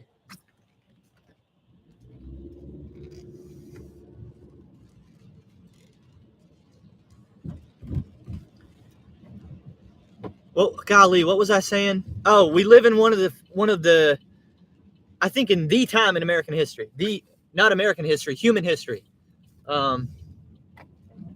where age has mattered the most in terms of the disconnect between old people and young people. For most of human history, when you look at 100-year chunks, 100-year time windows, the difference between life experience wasn't that significant between like you and your great grandfather or certainly your grandfather. I think the experiences were similar enough. Today, 2024, I mean, Joe Biden just isn't from the same, he's not from the same world that I grew up in. It's just, I don't know how he would really be, and obviously I voted for Trump. So, that shows that age is not my number one priority. It's not number one on my list. Because he's close in age to Biden. But, yeah, I just feel like Joe Biden just comes off as so much more out of touch. At least Donald Trump, came to fame through some sort of media. So even though he's old, I feel like he kind of gets it. Vivek Ramaswamy gets it completely. Everything he does screams, I get the time we're in. And I think that's important.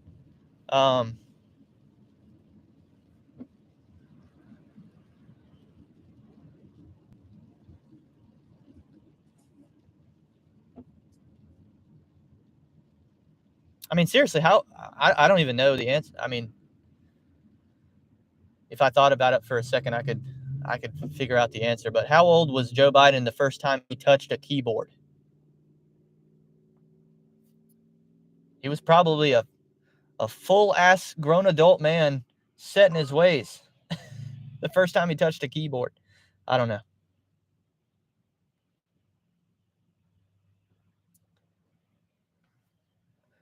Hopefully this live stream doesn't get off the rails too. I get more and more hungry. I'm starting to feel hungry myself, and I need to correct that sooner rather than later.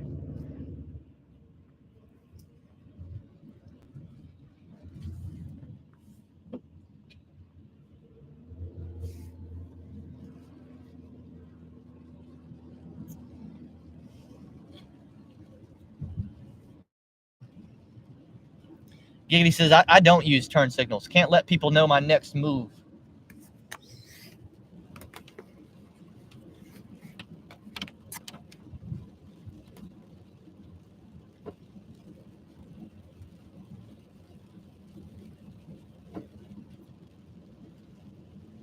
It's starting to rain harder again. I thought oh yeah, it's going to stop raining.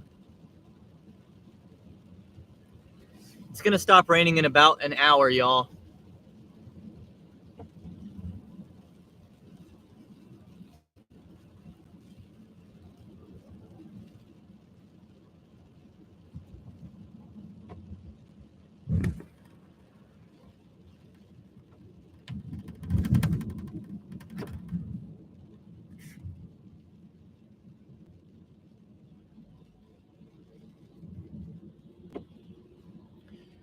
Tony, I think it's possible for the government to get back to more of we the people.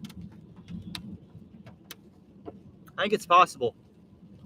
The barrier to entry for niche fame is so low now that I think people are able to gather an audience and support easier than ever. You can pop up on YouTube and deliver food and go live, and people will listen to you. If you've got any sort of good idea at all, I think people will find you. And so I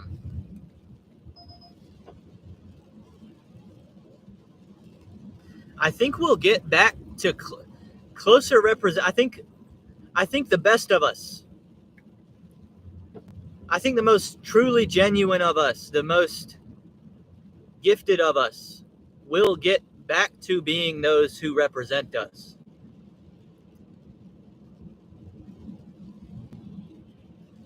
Because I think there used to be really, really talented people with a lot of potential that never got noticed. It was a lot harder to get out there and pick up any sort of momentum than it is today.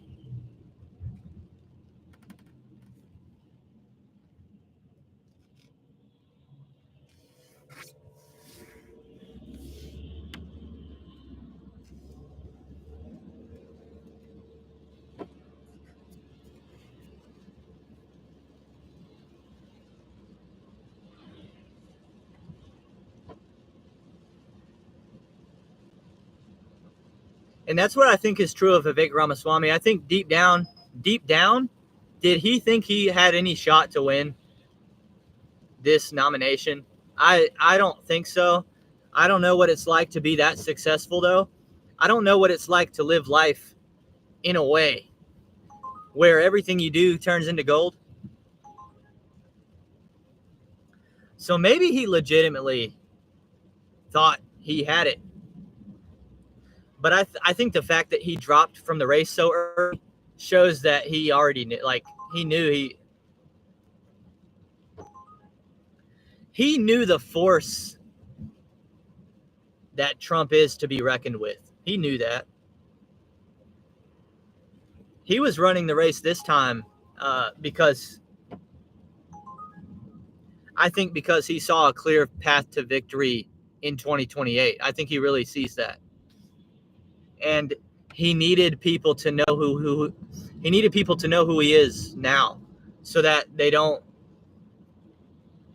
have to figure out who he is next time. He's done some of the grunt work to win next time. I think he's got a real shot.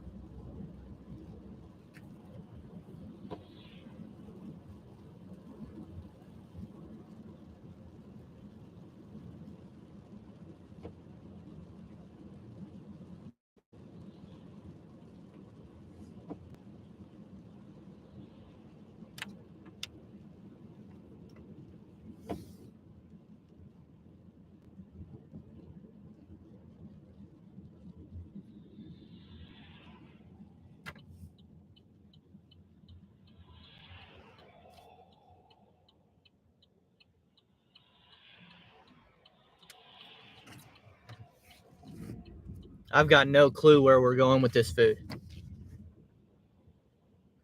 I'm out in the middle of nowhere. Oh no, it's right here.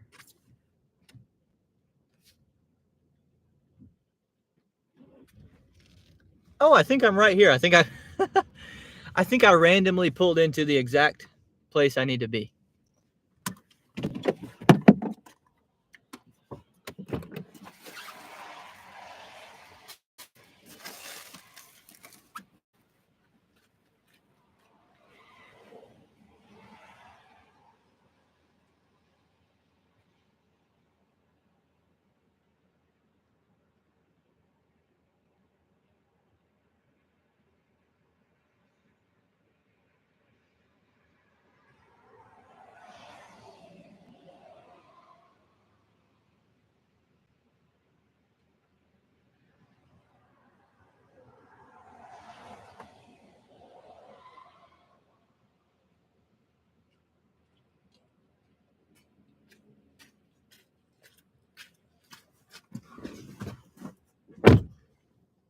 $0.50 hidden tip, $14.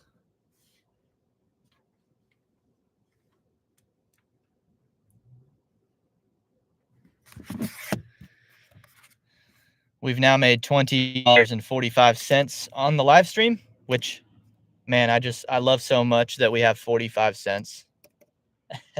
That's just so perfect. Good morning, Hulk Smash. Yost said we should crowdfund me running for office. I think things like that are more and more possible.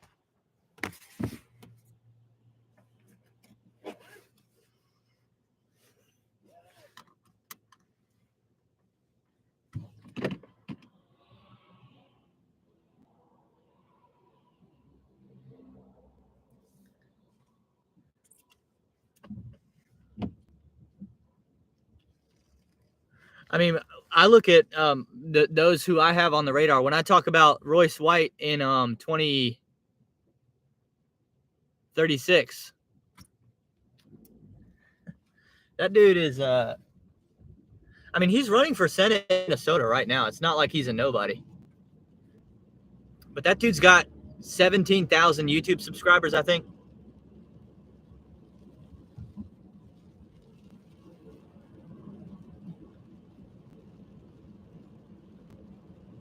He's got about 17,000 YouTube subscribers, I think, and he's got my vote. That's what's funny is, like, even people with small audiences, I think you'd be surprised how people actually feel about you. I think the support for you, the depth of support that you could have, far outweighs the quantity of followers that you have. I think people would be surprised. Like normal people, like Tony would be another for me. Like I think I would legitimately vote somebody like Tony for president. Seriously. Because at a certain point, the job of president isn't.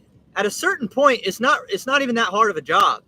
If you have sacred honor down, it's going to be hard for you to mess it up.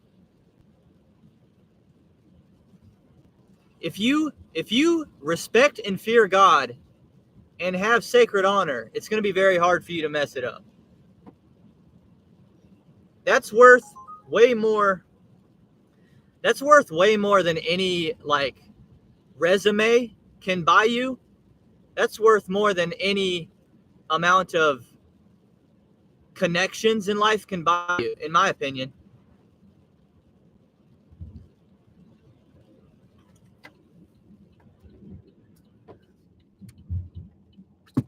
I decided last minute to take a left at this light. So let's see if that decision pays off. Giggity said $10. Wow, thank you. Actually, thank you for that. Giggity said Here's to Welty 2044. I'll start a fund with that. I'll start a fund. I won't spend that $10. I won't gamble that $10 away. I'll start a fund called 2044.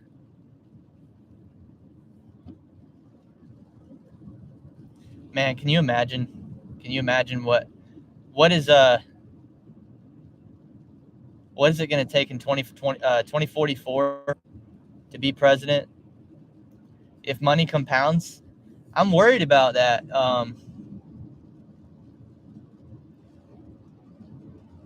I think for a lot of my growing up, the idea of being a millionaire meant like if you're a millionaire, you've distinguished yourself, you've separated yourself from the majority of society. You're officially like there was a day where if you had $1 million, you're set for life. Now, I just don't think that's true anymore. I almost think $1 million is pretty much like necessary, which is kind of scary considering how far away people are from that en masse.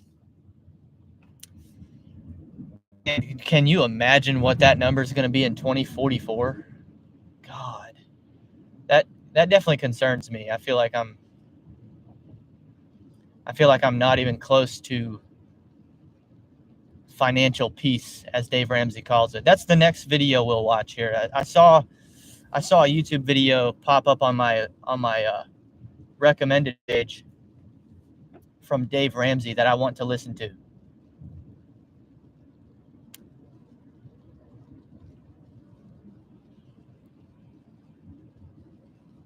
Hulk Smash says Welty for president. See Yost? You see that, Yost? I think if I ran for president, the second that I'm 35 years old, I think I would have at least 20 people vote for me. I think I would legitimately have 20 people vote for me. And on one hand, that doesn't sound like that many, but when you're talking about something as serious as being voted for president of the United States, if you have 20 people voting for you, people take you seriously. And I think I might be able to, I think I could get 20 votes. Hopefully we don't have to wait too long for the next order. It's 11:40 now. Prime time, lunchtime.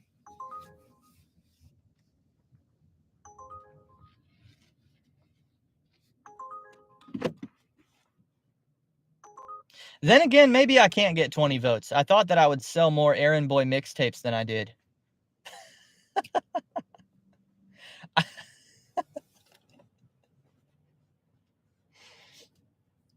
Maybe I overestimate myself. Sheesh.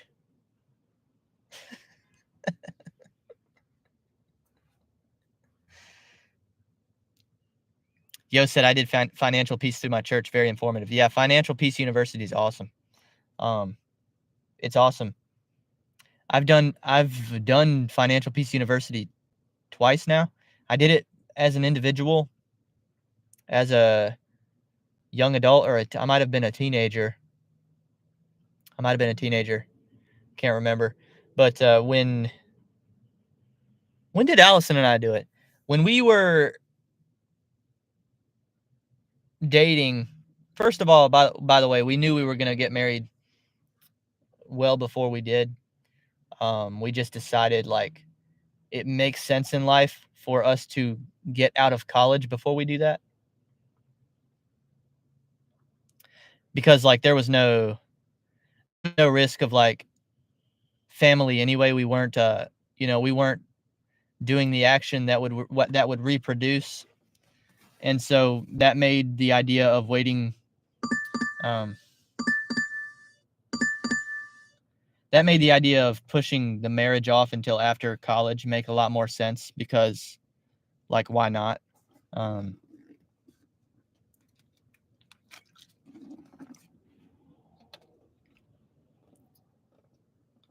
So I think it might have been during our engagement or even before that, maybe. I can't remember. She would be able to tell me what year we did it, but I said it had to be while we were engaged, maybe. Because I literally think that was a prerequisite for me. I think I told Allison, we're not getting married until you do FPU with me. Like that's a must. And I might have been wrong for that. I don't know. Y'all tell me that. Giggity said, I'm voting for Welty now because I may be as delirious as Biden by then. Okay, let's listen to this video next. It says, it's titled, where did it go? Where'd it go?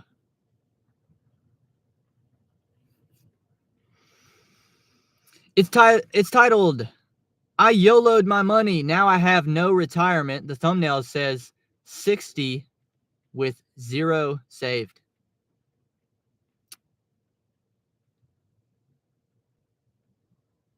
I want to hear this one. So, Mrs. Ramos, what is your son do?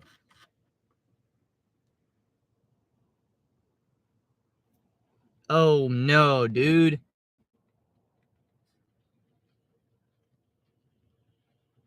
The top comment on this video says, they catfished us and put Dave on the thumbnail because nobody wants to hear from George and Ken.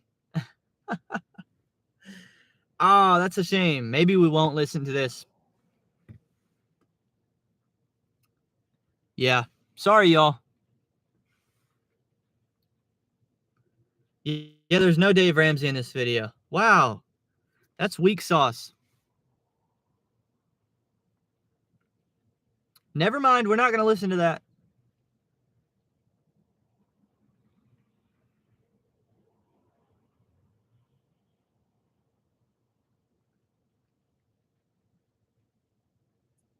Not that I don't like. I like some of the personalities that Dave has lined up to take over for him. I'm cool with them. I don't mind George. I guess I don't mind Ken. I'm not the biggest fan of Rachel, but whatever. Whatever. I get it. I get it. Nepotism. Nepotism. I get it.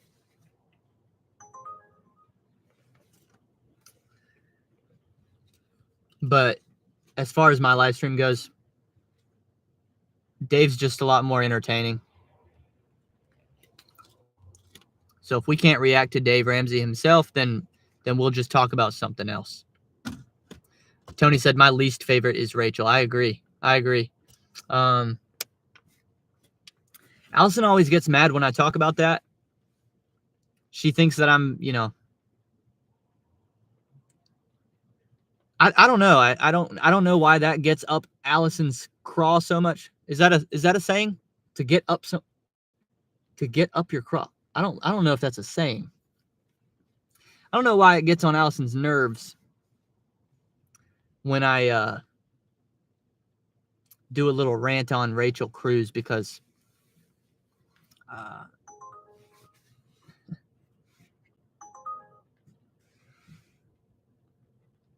she'll all of a sudden be like, you're anti-woman. And I'm like, no, I'm not anti-woman. I'm not anti-woman. You know I'm not anti-woman.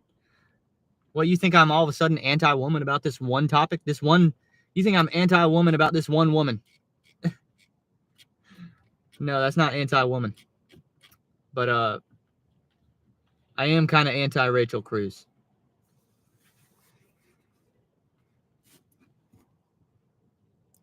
Because my problem is, I just don't feel like she adds anything. I feel like it's a lot of what she says is just a carbon copy of her dad.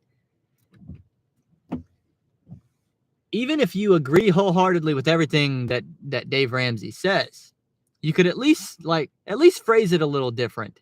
You're just rinse repeat. You're the same.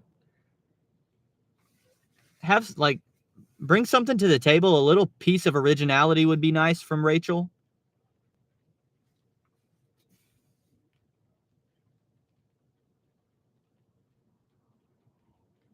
Tony says, I think the best duo without Dave is John and Ken. Oh, John's, I think, in someone's craw is the saying. Thank you, Ray Garrison, for clarifying that.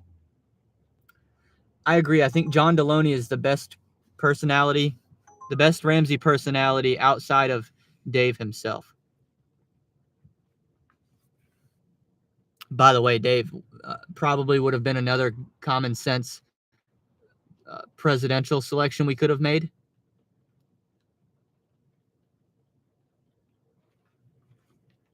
Not that idea didn't come up. I know it came up several times. I've seen him asked about it, and he would always shoot it down. He would say, "Man, I don't want to be why would I want to be president?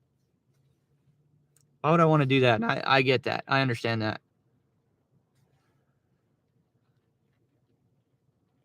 But I think it would have worked. I think he would have been successful at it. But at this stage, I would say it's too late. It's too late. I mean, if the dude's going to retire from his own thing, if he's going to retire from Ramsey Solutions,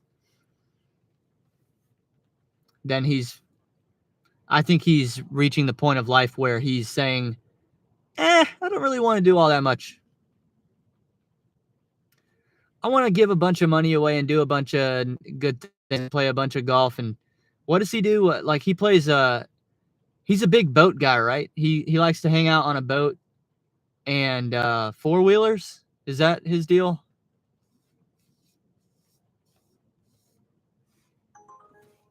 What's up, Brandon Diaz?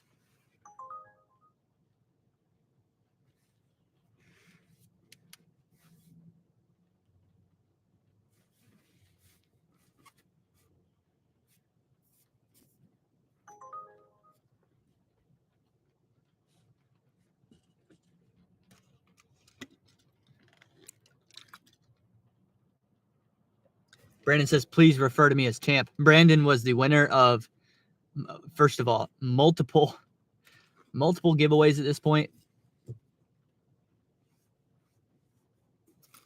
When I saw Brandon win the comment lottery, I'm not going to lie. Now, I promise you, I would never do this. I would never do this. I would never actually do it, but it crossed my mind. Should I redo that? I was like, I was like,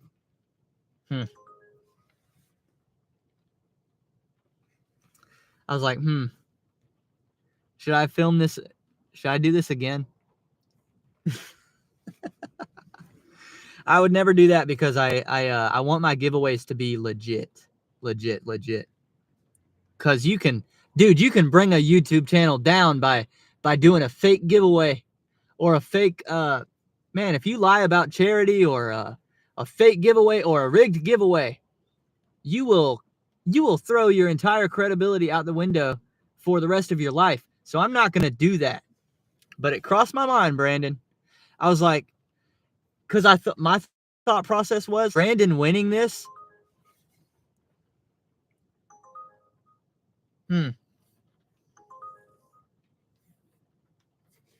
We'll do this. This might be higher. This might be higher than $11. $11 for 7.3 miles. The delivery location is going to put us right at the university, which is a pretty good place to be when we're done with this. $11, and I'm thinking we might get bonus tipped. So let's head out to Empire Pizza in Newport. Brandon, I thought you winning the comment lottery legitimately would actually make people think that I thought people might call me out for it being rigged because of that. And I didn't want people to call me out, but then I was like, no, the best way to not be called out forever rigging. Why is that so hard to say? Forever rigging. Say that 10 times fast. The best way to not be called out for ever rigging something is to never rig something. The government should take a lesson from me on that. Brandon said, unlike More Finance, Welty's giveaway winners can in fact confirm it was paid out. Yes, it was paid out.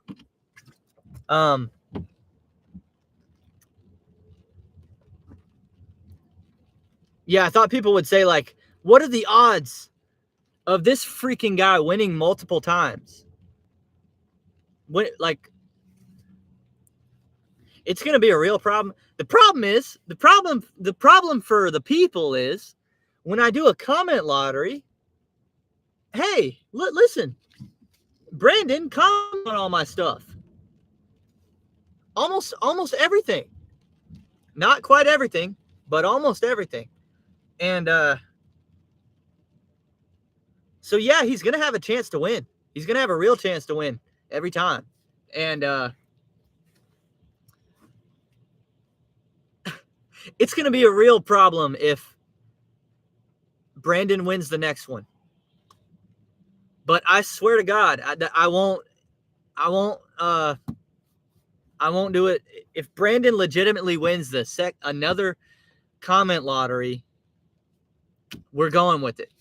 It'll be what it is. It is what it is. And if y'all don't like that, then comment more.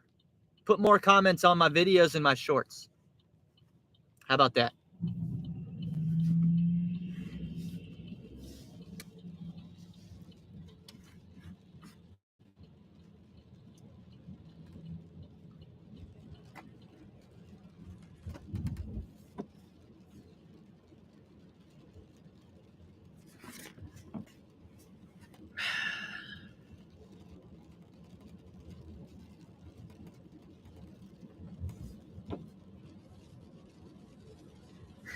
Giggity says, I have no comment. Giggity doesn't even want to win. Giggity said if you win, or if I win the comment lottery, reinvest it in more scratch-off tickets.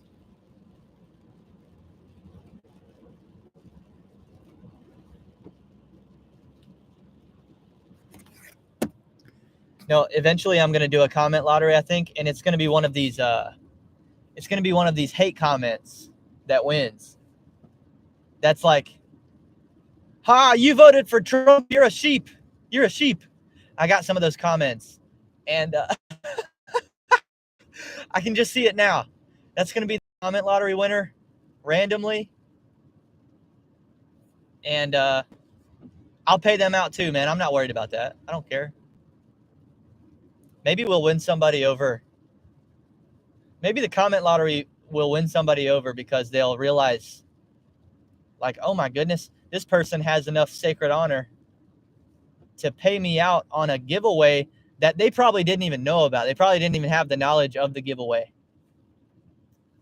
Because a lot of these hate comments I get, they're not watching my YouTube shorts closely enough to know that I give money away to commenters. They're just commenting because they don't like me. So if I was to pay one of those people out on a comment lottery, we might win them over to the party. Because they'll think to themselves, like, dang, dude, that it takes a good person to do that. And it does. I think it does. And I'm that guy. I am that guy.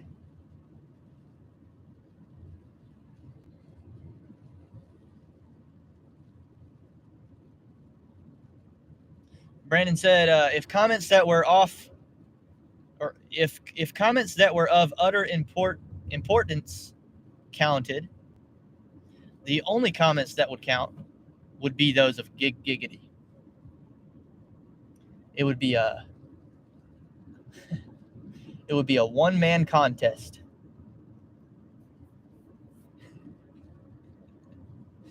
It would be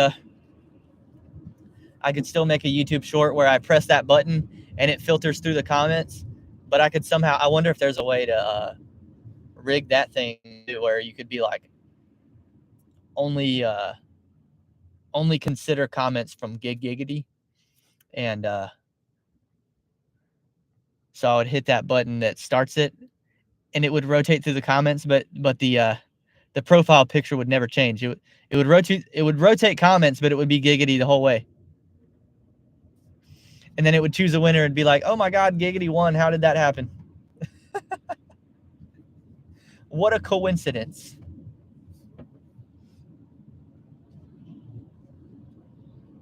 I'm thankful I got this Uber Eats right here too, because I've been sipping on this water so much, it's time to visit the bathroom.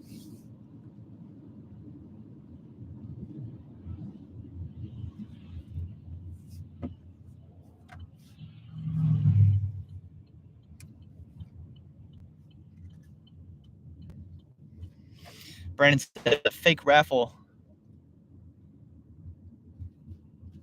What's that say? Generator. If there's a fake raffle generator on the internet, I would not be surprised at all. Oh, yeah. Oh, dude, I'm sure. There's probably a way to rig the one that I used. I saw there was like multiple inputs you could put in there in terms of what they're selecting from.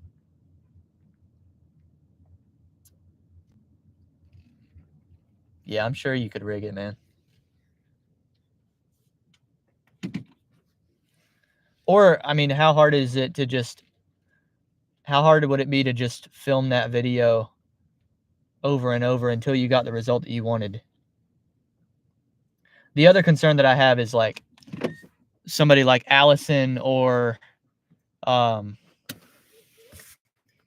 somebody in my personal life legitimately being the random winner, which is obviously possible. And people will call BS on that too, but it is what it is. All right, I'm heading inside to Empire Pizza. I hope y'all stick around. I'll be in there for a good, it's going to be at least 4 minutes. So maybe go, what can you do in 4 minutes? What can a person do in 4 minutes? I guess it depends who you are. I guess it depends how much practice you've had, if you know what I mean. It depends how much practice you've had. And it depends how long ago it was. It depends how recently. Anyway, let's move on.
How close was my estimate? 4 minutes. I don't know. Can't remember. Can't remember what time I was in there. All right, we're going to go.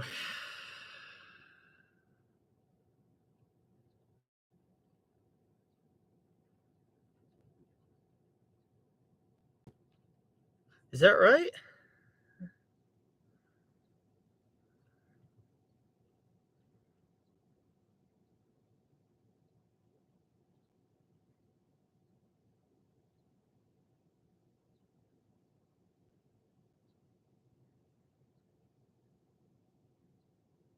Oh, I guess that makes sense. Yeah. Okay.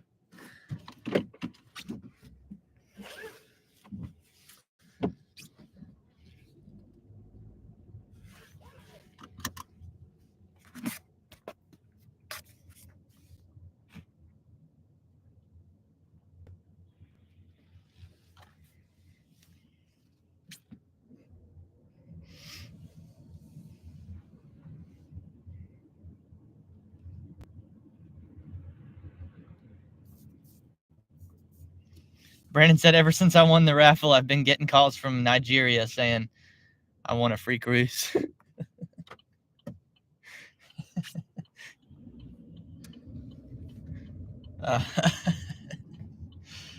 Correlation, yeah.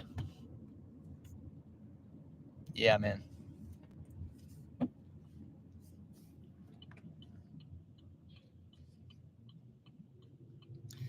Giggity said the only outcome I'd question is if Benj won. Yeah, man. He's got a lot of comments on my channel too. His odds are, well, he's definitely falling behind by the day, isn't he? He's falling behind by the day. But his odds are still pretty decent.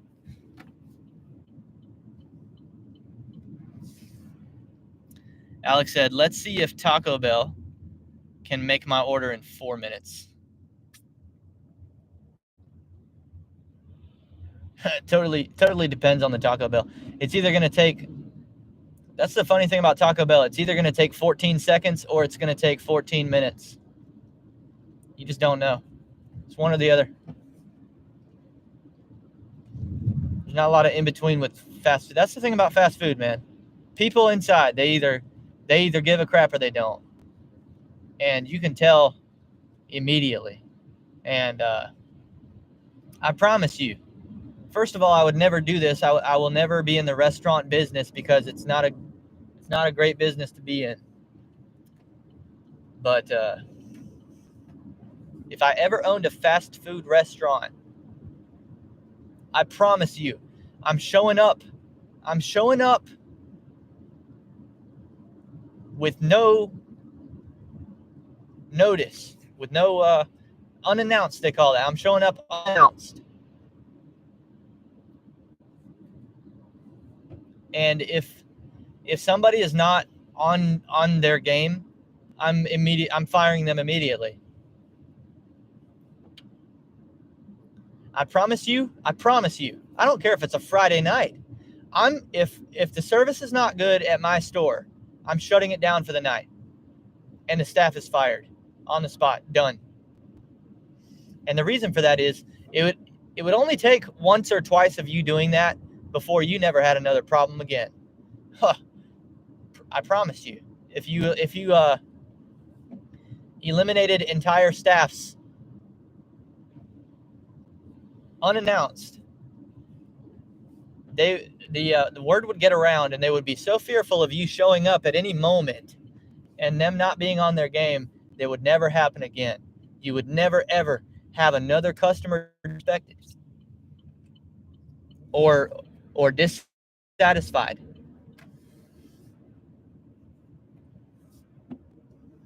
I'm telling you, twice is all it would take, and it's worth. I know there's some growing pains with that, and you'd have to train another shift, a whole nother shift again, and you'd have to rehire, but it would be worth it long term.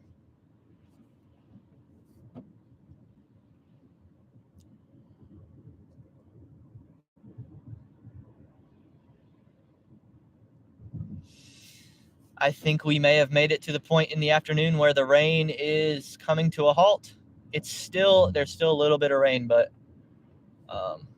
I bet you that it's gonna pass any minute now. I think we'll be done.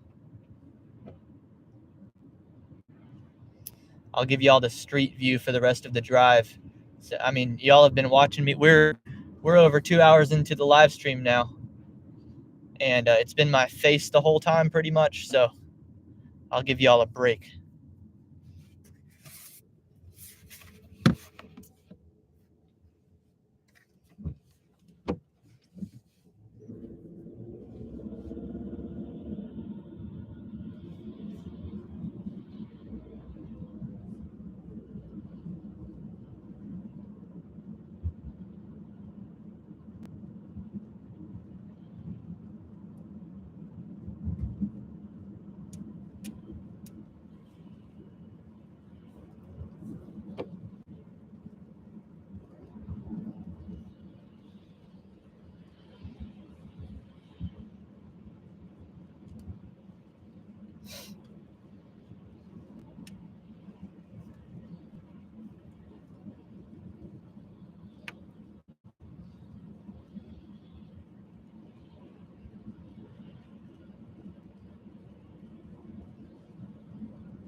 Watch this maneuver right here. Skirt.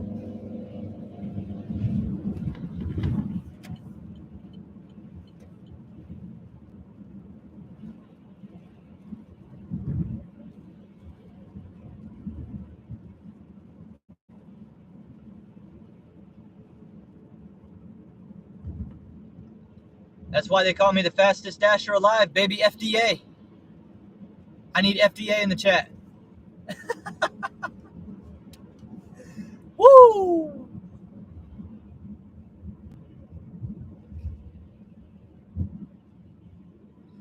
All that just to stop at the next light. Or at least slow down.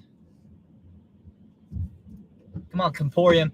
Hey, for those that aren't from around here, Comporium, a lot of people don't like Comporium around here because they served as a monopoly here for I don't even know how long. A long time. Through my childhood and before that. A quarter-mile turn right on Camden Avenue. It was a literal, like an actual recognized monopoly in the town of Rock Hill. And it might have been my whole county, I'm not sure. I don't have all the details. I just know that I went to school with somebody who was born into the right on Camden Avenue. Then you know, turn right. Born into the money, born into that family, and well, let's just say he and I had different. Turn right. We had different upbringings in the same city. We had two very different experiences. Colette B says, meet at door. Please leave with receptionist. Make a slight left turn.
Maybe I should go get something to eat.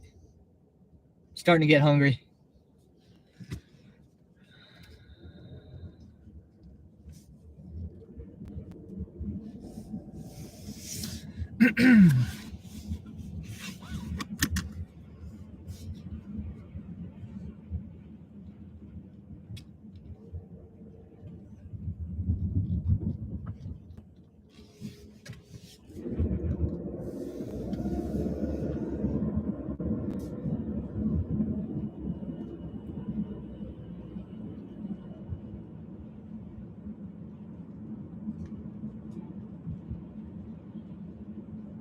This McDonald's right here is the worst. They're the worst one in my town. There's like I don't know, there's like at least 5 McDonald's in my town. That's the worst one by a mile. I can't even do it. I can't even eat there. Where can I eat? You're looking at the university right there. That's one of the dorms. They're actually, these 2 buildings right here, they're going to tear these down very soon. I can't remember if it's going to be this year or next year. These buildings are going bye-bye, and they're going to redo them. That's the next big project for the university because you know how it goes. There's always construction on a university campus these days, and recently they've done a bunch of good stuff like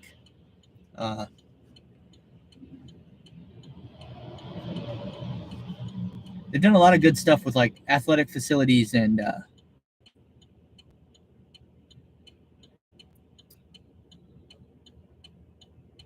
sort of the hangout spaces, like the general purposes building with the cafeteria is really nice. But I guess they've decided it's time to redo the dorms because I think a lot of the problem is the city of Rock Hill, right around here, like technically off the campus, but walking distance from campus, a lot of really nice apartment buildings have been built, and the student population more and more is living off campus, like in those, because the amenities and the they're just way nicer. So those 2 buildings right there are going bye-bye.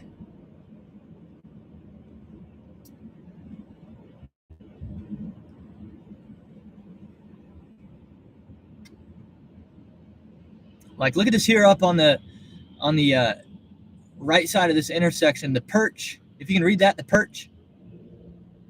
I mean, that's a newly constructed building right there. Look how much nicer that is. And that's off campus. That's a commercial real estate right here. And there's a lot of that, especially if you go the other way. Like, if I would have taken a right, y'all would have seen the new apartment buildings.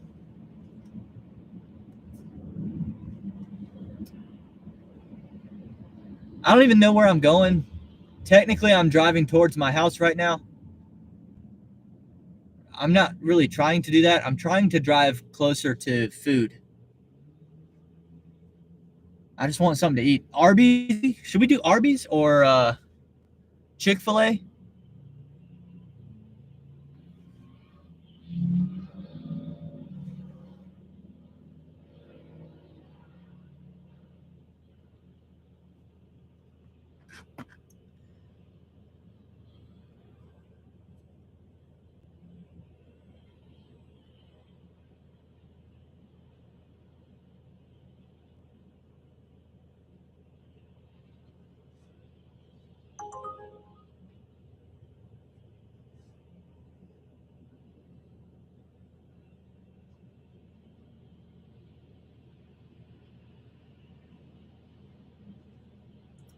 Welty could be the next bar rescue host. What is that based on what? I'm forgetting. Did I talk about a bar? What was I talking about?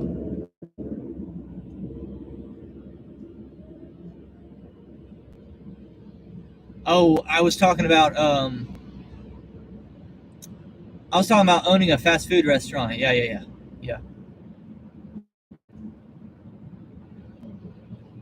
Alex said FDA approved.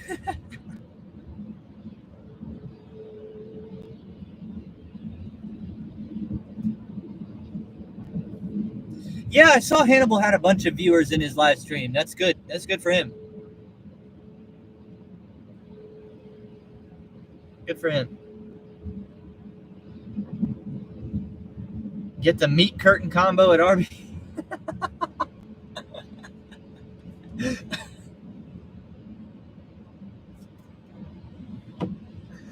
Oh, man.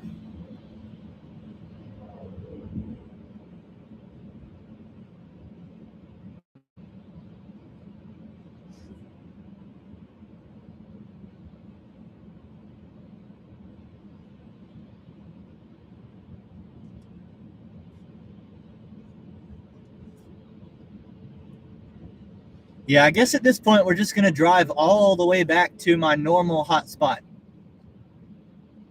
I mean, it would have been nice to get paid to drive this way, but here we are anyway.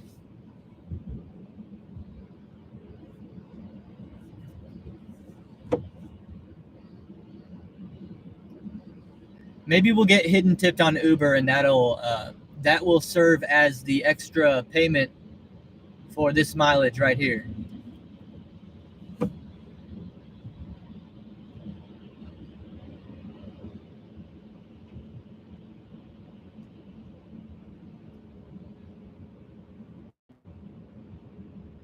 I finally got my admitted to my tax person yesterday. I finally did.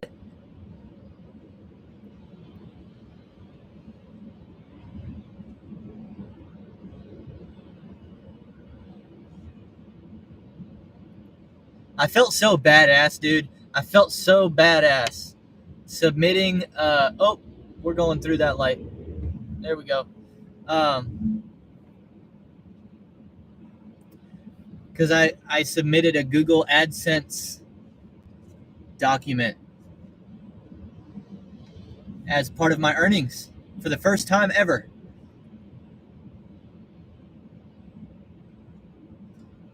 And I was like, man, how cool is that? Shout out to all my subscribers who made that possible.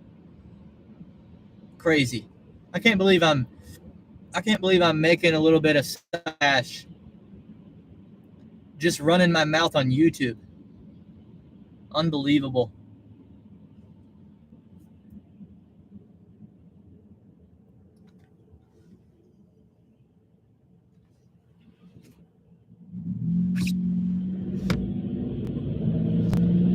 I've been doing so much Taco Bell lately that I'm feeling Arby's, but I'm also feeling Chick-fil-A. And the benefit of doing Chick-fil-A is I can get a 30 count meal and have some food for Allison when she gets home. And she really likes that. She really likes when I have chicken nuggets ready as soon as she comes home.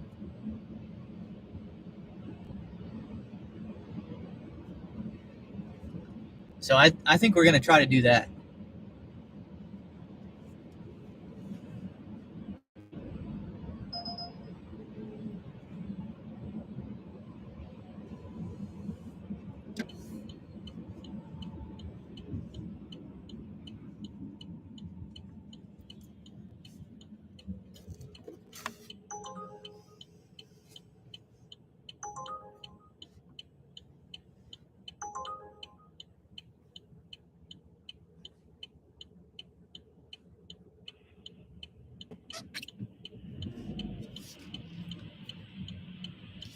By the way, if you're in my live chat and you're not subscribed to The Driven Dad,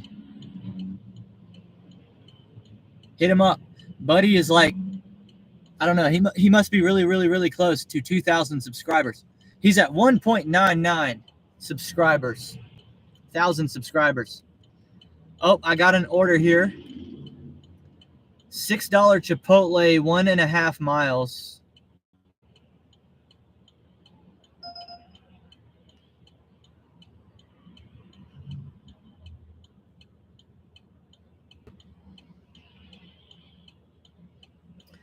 I guess we should do that. Yeah.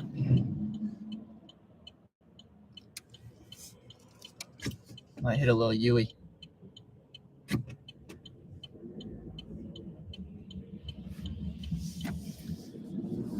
I know I'm hungry, but these days, a $4 per mile order is so rare, I gotta grab it. I gotta take it when I can get it.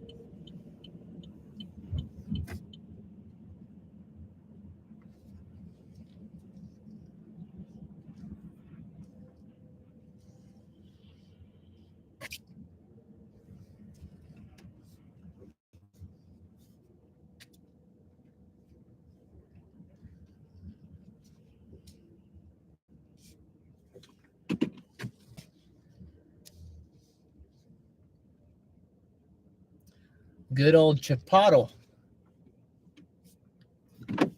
Or Chipotle, as the uninformed in society would call it. I hate when I hear that. Chipotle? God. Terrible. Yep, that reminds me. The Hornets did last night. I was at the Hornets game, and during the timeouts and the ad breaks, what on TV would be ads, in the arena they've got these videos on the big screen, and oftentimes it's just like silly stuff they ask the players to do. Like they'll tell the players like, draw a picture, or like, give me your top 5 favorite candy bars, or just filler stuff like that. And last night it was the Hornets like Hispanic appreciation night. And by the way, they had a great halftime show. The halftime show was awesome. But so last night we were Los Hornets, and we were playing the Magic, and they were the Los Magic, and the video they played in the timeout was like they would give the Hornets players Spanish words on a note card, Spanish on the front, English on the back, and they had to guess what the word meant. They had to guess what the word meant in English, and they had to pronounce the word. And I was shocked, y'all. First of all, Brandon Miller did terribly. That dude apparently has no Spanish background at all, because his pronunciation was god awful. The best on the team, y'all aren't going to believe who the best on the team was with speaking Spanish or pronouncing the words. It was LaMelo Ball. And then Allison told me, she was like, well, it's probably because, he grew up spending some time in California. Like maybe he was around some of the Spanish speaking over there.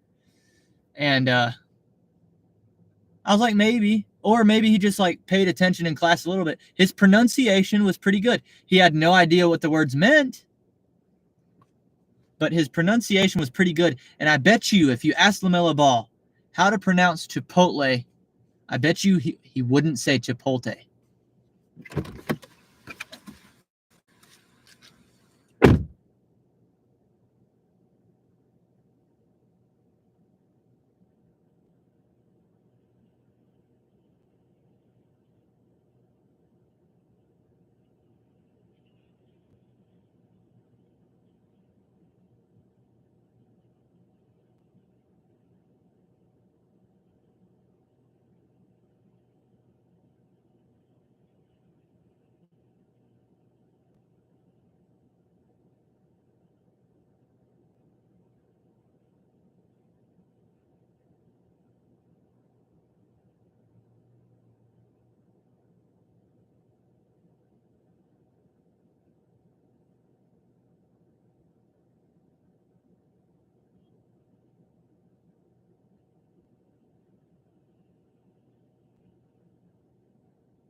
Brandon said, is there an inside joke to Allison and chicken nuggets? No.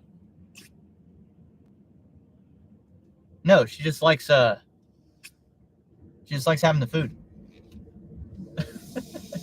She likes having the snack right after teaching.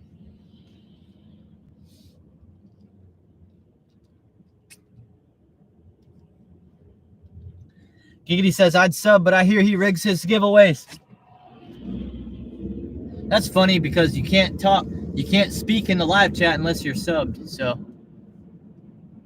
Dead giveaway, Giggity. I'm going to have to call BS on that one. Oh, Alex says 15 minutes past pickup time for this order. That's terrible. Wow. Wow. You got one of the bad Taco Bells.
Oh, crud, I'm going to miss this light.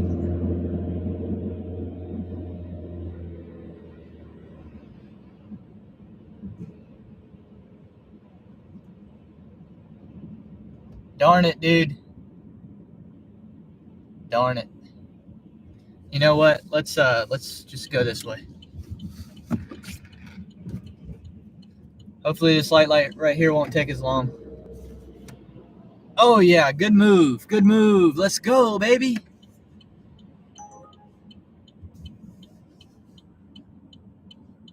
Nice.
By the way, we did get a 50-cent hidden tip right there. If I can show it to y'all. I don't know. Nah. Y'all believe me. I can't show it to you. $6.50 on that order.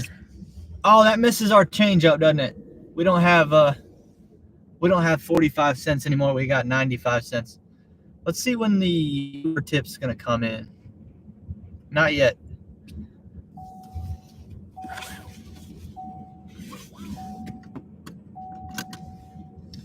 So should I go back to Chick-fil-A now, or should we do something else?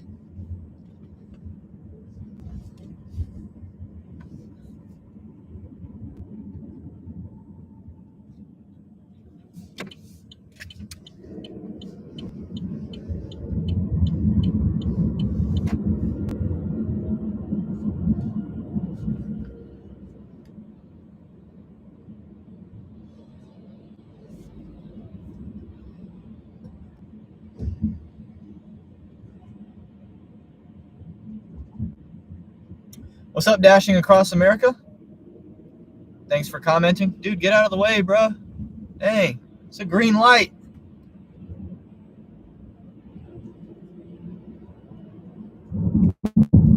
Golly, people.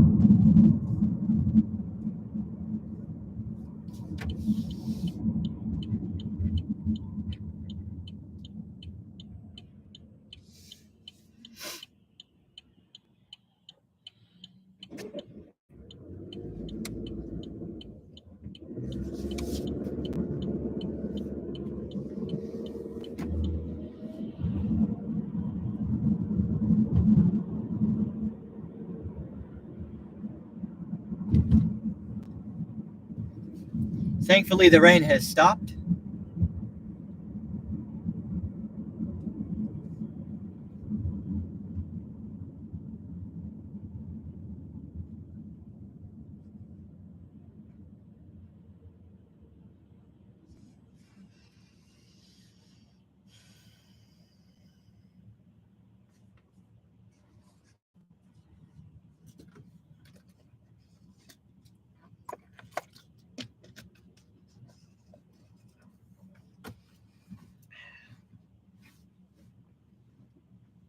Gloomy day. Yeah, it kind of is, isn't it?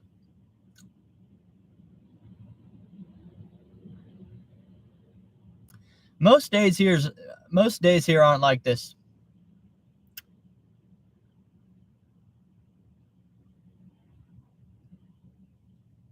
Yeah, but it's fine. You gotta have days like this every once in a while.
I hope all these people aren't going to Chick-fil-A in front of me.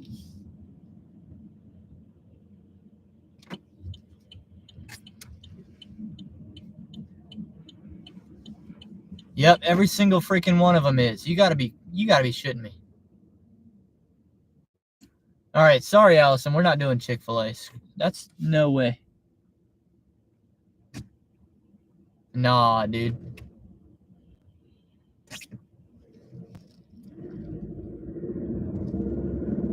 Nope.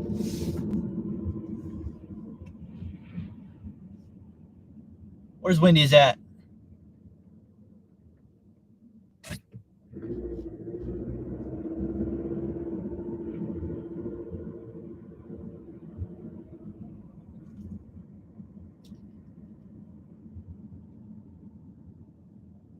There's a couple cars in line at Wendy's too. What's going on, man?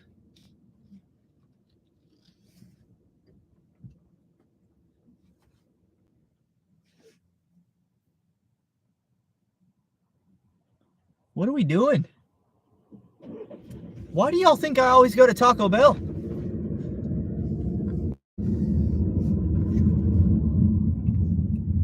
Crap.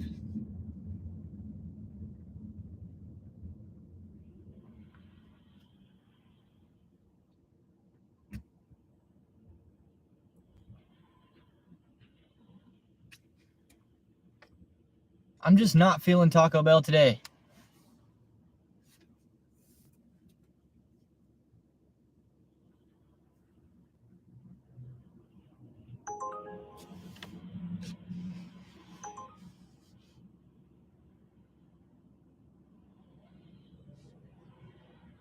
What's your take on Waffle House, Welty? Is it overhyped? I think it's overhyped, and I like IHOP better. Well, I'll answer your question as well, Steve, in a moment. First things first, Waffle House, I will never just choose to go to a Waffle House. The only time I've ever been to a Waffle House are when I'm in a group of people and that whole group decides they want to go. And then I'm like, okay, I guess I'll go.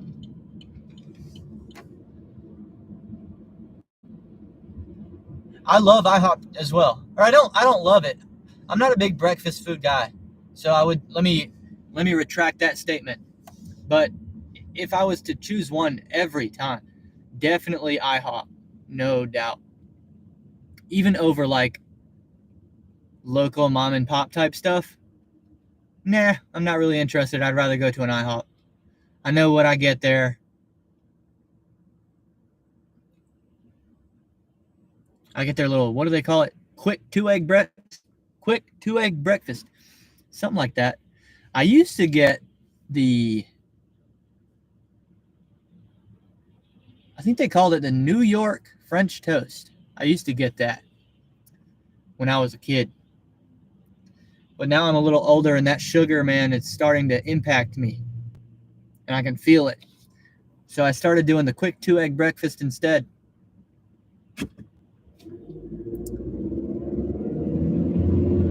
Or like sometimes what I'll do is there's also a quick two-egg breakfast that's on the 55 and up menu. I think it's a little bit cheaper. It's like got a senior discount or something like that. And usually I'll ask them if I can order that. And sometimes it just depends on the waitress.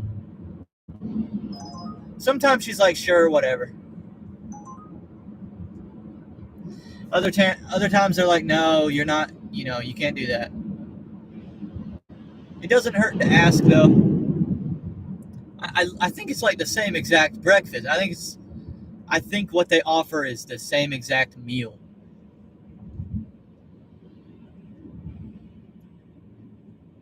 And it's like a slightly cheaper. So I'm like, hey, can I get that one? Because remember, people, a penny saved is not a penny earned. It's actually like 2 pennies earned these days. Because when you make a penny, you got to pay taxes on it. When you save a penny, you don't.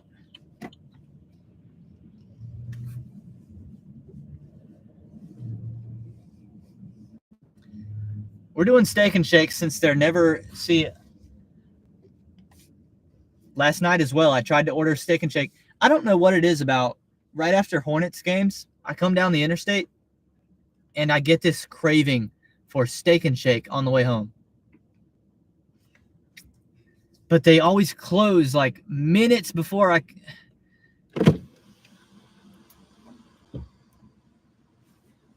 We're having a good day at Steak and Shake. What do you want to make fresh for you today? I'll take a chili mac with extra mac sauce and a fry. A chili mac with extra sauce.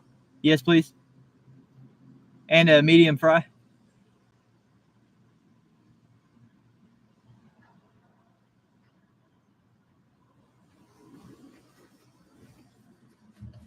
$9.68. I'll be happy to serve you at the window.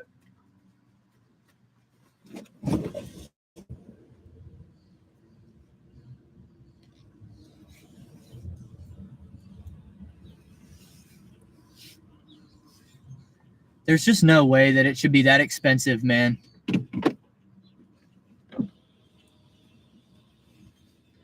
$9.68 for a freaking chili mac and a fry.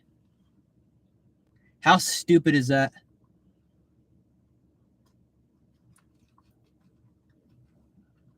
Imagine how much that costs on DoorDash, dude.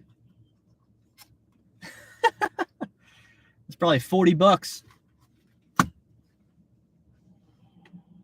Have you been doing mini rovers lately? Yeah, well, I wouldn't say many. I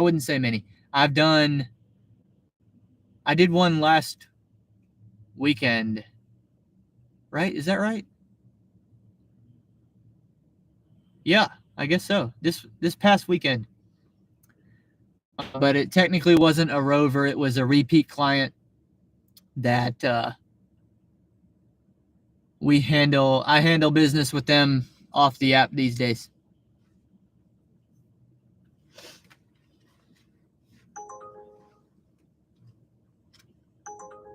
$200. $200 cash for that rover. 4 nights, 4 overnights.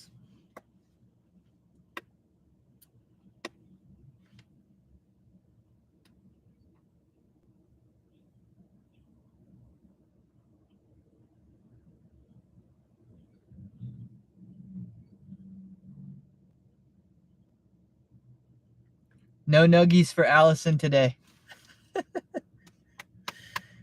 Yeah, honestly, my favorite time to get Chick-fil-A is at the university campus because there's like often never a line there because they move so darn fast. That Chick-fil-A is making food at a clip where you never end up getting in a line. So I might recommend that to her tonight. I'll say, hey, after we go to the gym this afternoon, I'll say, what if we don't go get dinner? What if we just stay on campus and get it here and take it home? It's a Chick-fil-A line hack to go and get it on the university campus. And I bet you that's true around the country. I bet you that that's true everywhere. So consider that next time you want Chick-fil-A.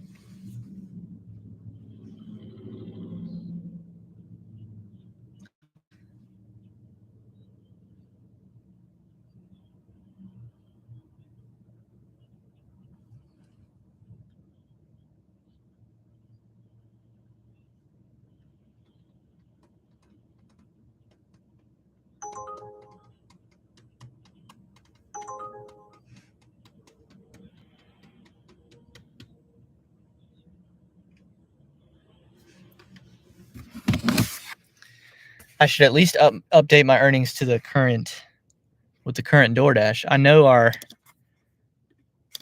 Uber Eats tip hasn't come in yet, so this is not exactly right, but it's closer. It's closer to correct.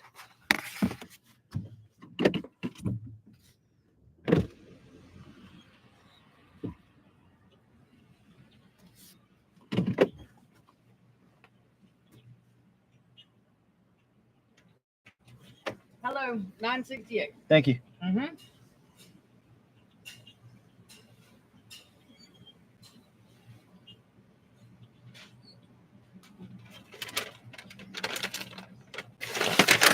There you go. Thank you.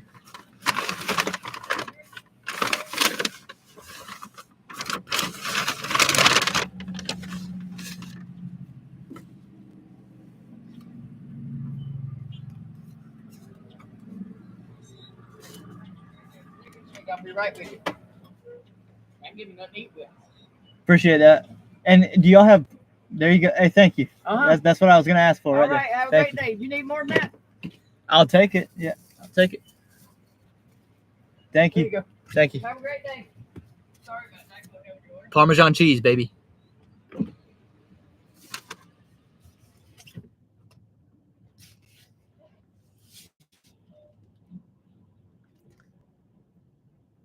Oh shoot. No.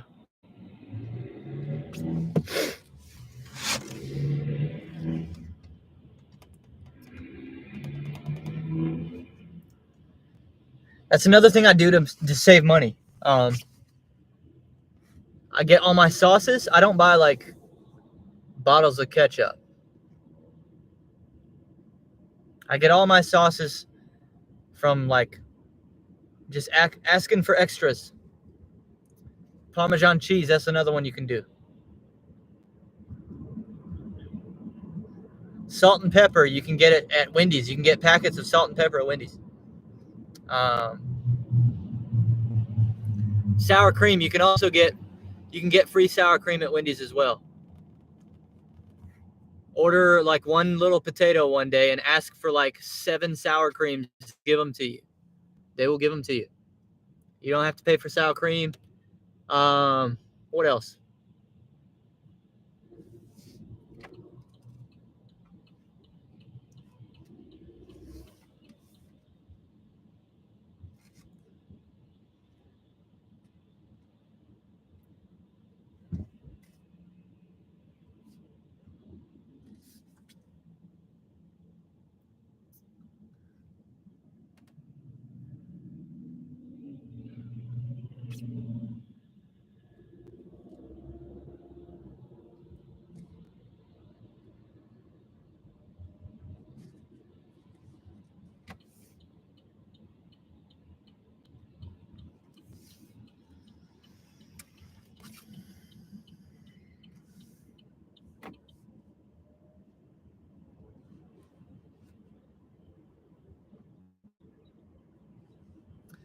Well, I think once the Uber tip comes in, we're going to be somewhere near $40 for 3 hours of work. So the dollar per hour wasn't very good, but I started a lot earlier today than we normally do on the live stream, and that contributed. I started like an hour earlier, so we pretty much did what we normally do today. I just started earlier for the purposes of being live for Nikki Haley's announcement. So it's fine. I don't I wasn't super worried about my dollar per hour today. I wasn't trying very hard today. Not that I could have done much better. I mean, I think I did about as good as I could have done. It's just not a very robust gig economy market these days, and we keep talking about I'm just kind of limited. That's why, I mean, I was going to go get myself some Chick-fil-A, and I rerouted over a $6 Chipotle order because I'm only going to see so many of those. I can't decline those anymore.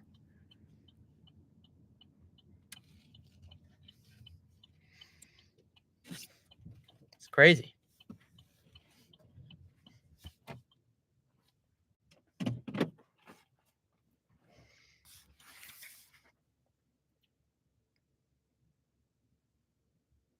Napkins, yep. That's another thing. You never pay for napkins. If you pay for napkins, you're an idiot. I don't even know why why do grocery stores even have napkins on the shelf? Who is buying napkins? What kind of low IQ person is buying napkins?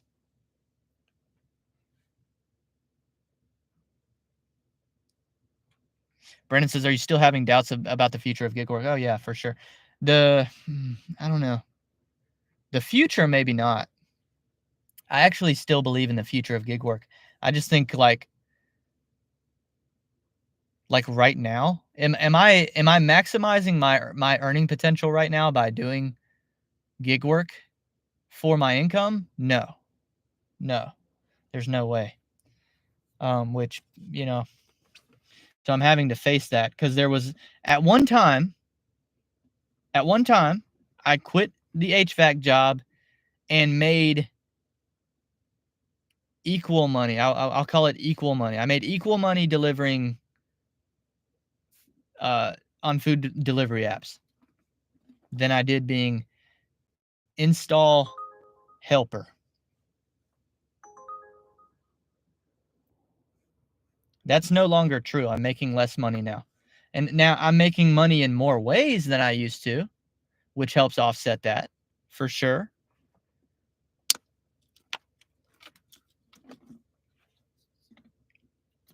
But I'm having to think about how much would getting a job, a W-2 job, impact my YouTube channel?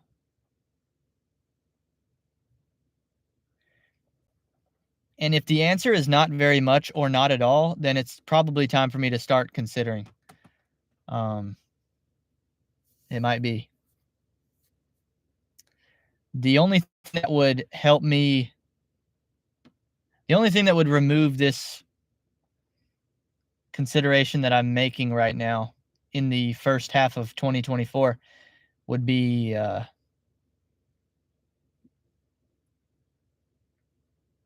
if the YouTube channel really takes off. That'd be a game changer. That's what I keep talking to Allison about. I'm like,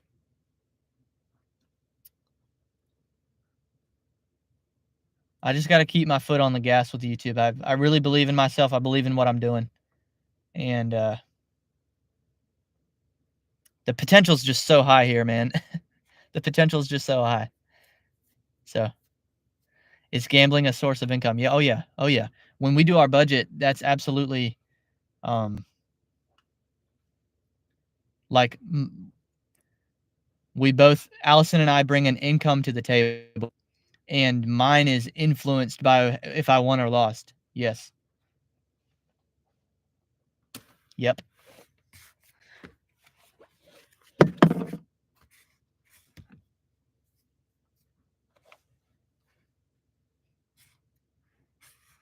Yeah, that's why, like, when I go and do those casino videos and I'm like, my earnings dependent on the roulette wheel, that stuff really matters, man. It matters if I lose or win that day, in my earnings for sure. And that's why I do that a lot of the times where it's, hey, let me just risk whatever I made today. Because I got a little piece of dandruff in my hair right here. Oftentimes, I can afford to lose a day's worth of income. But I usually try to limit it to that. And be like, that's all I'm going to risk today. I'm considering a video in the near future where we gamble with $1,000 on blackjack. I've just really wanted to do that video. I've just really wanted to do it, man. I think that it might get some views, maybe. That's going to happen sooner rather than later. I think I keep pushing it off one day after the next. But any day here soon where I don't have a video idea, I'm going to be like, screw it. I'm driving to the casino. I've already got 1,000 in cash. I've already got it. So I don't even have to pull it out of the bank. I could go right now. So that's going to happen any day probably. So wish me luck on that. That's going to be a big one. Hopefully I won't lose the whole 1,000 though. I'm thinking about doing like $50 hands or something like that.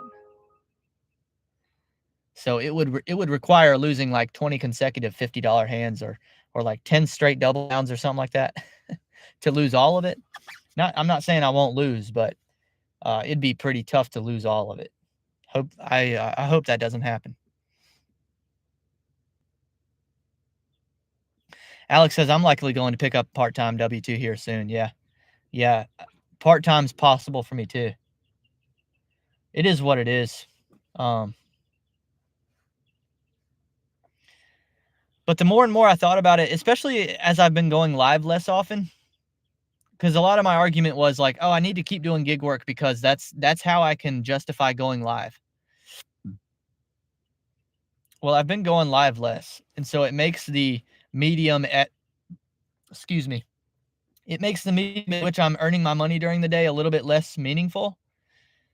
I think it's still part of the allure and the narrative and the story of my channel is that I'm trying to become a million net worth through gig work, but I don't know if that's really necessary at this point. I've already proven that you can dramatically increase your net worth through gig work. I don't know if I need to run it all the way to 1 million to prove my point. I'm 26 years old and I'm worth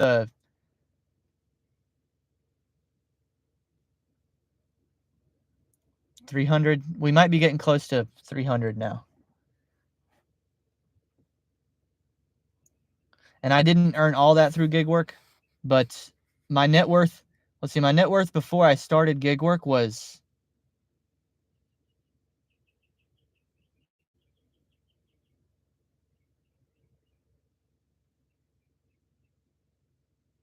$25 to $30 grand, I would say. So I've 10x'd it. I've 10x'd it in the few years since I started gig work.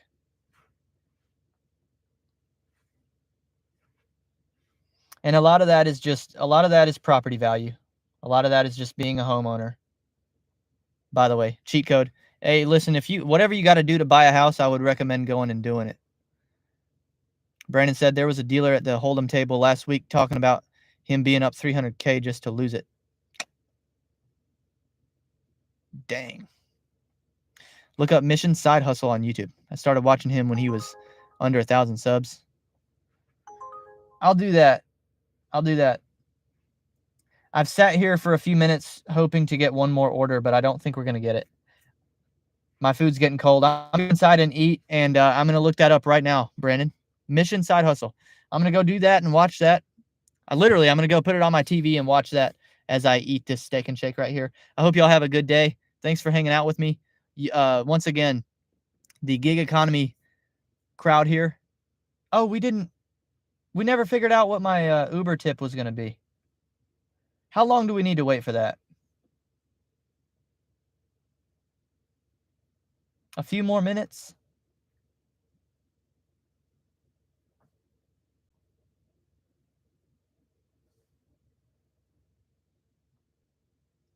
What if I try to take y'all inside with me and we wait for the tip to come in? Let me see if I can pull this off.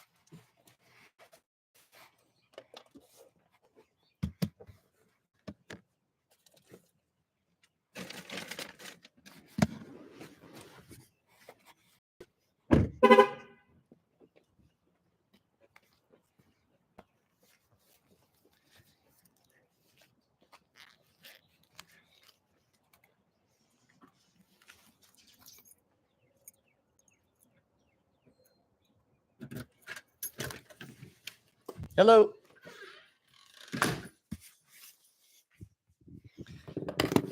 Let me go get my food, y'all. I'll be right back. What's up, ladies? What's up?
Steve said Corey's hustle is impressive. I'll check him out too.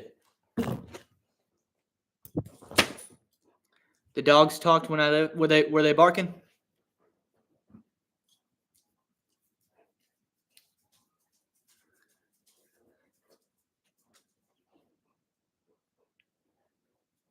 We should get this Uber tip any minute now. And the reason I wanted y'all to stick around is because I think we're going to get bonus tipped. I'm going to be disappointed if we don't.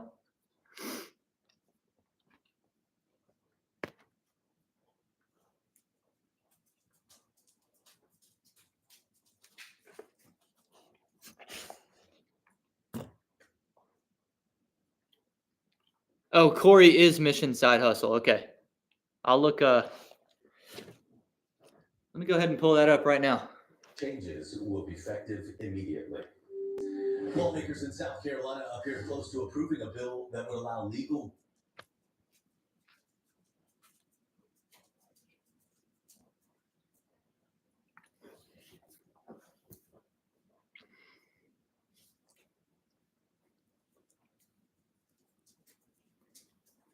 We've got 30 likes on the live stream. That might be a record. And not just for me. That might be an all-time YouTube record. That might be the most that's ever been done on YouTube. So thank you guys. Appreciate that.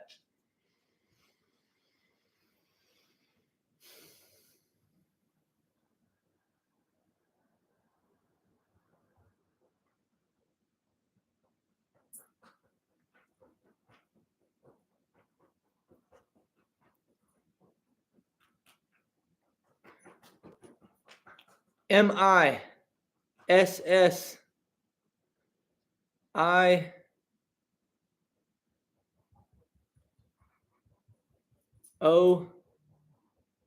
and everything's like Mission Impossible.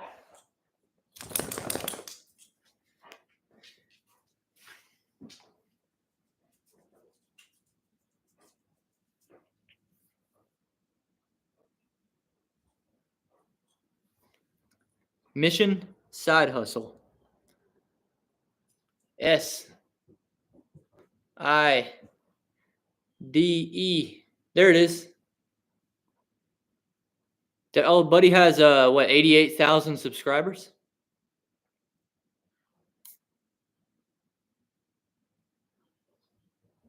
My name is Corey, and I'm on a mission to grow 500 into 1 million. Uber Eats, Uber, garage sale flips, eBay resell, Turo car rental, and Airbnb. This guy sounds like my kind of guy. For sure. He's getting about 20 to 30,000 views every single video. Oh no, he's got a bunch. He had one video pop off for 800,000 views 9 months ago.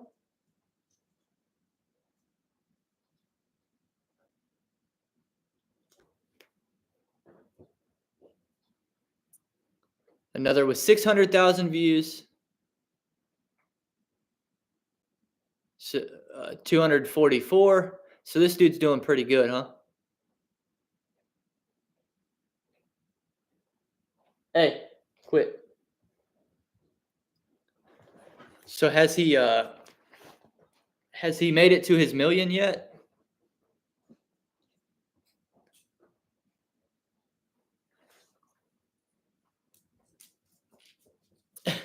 I'm going to end up like binge watching this. I might not even watch the recent stuff. I might go back to the beginning. I might start from, how many videos does he have? Road to 1 million. 4 years ago? This dude's been doing this for 4 years?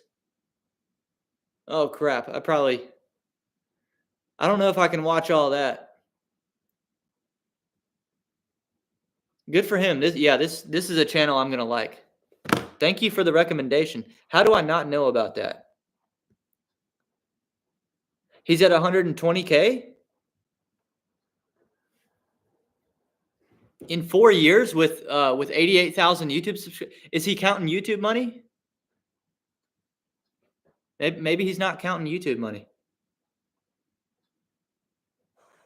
Here we go. Here's the, I don't think we got hidden, I don't think we got bonus tipped very much on Uber, y'all. I think it's a little higher. Yeah, dude, it's a little higher than what we planned for, but not very much.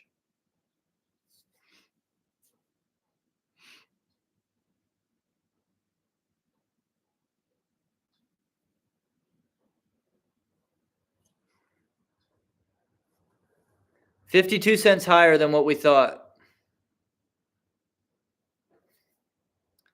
$11.59 plus $26.95.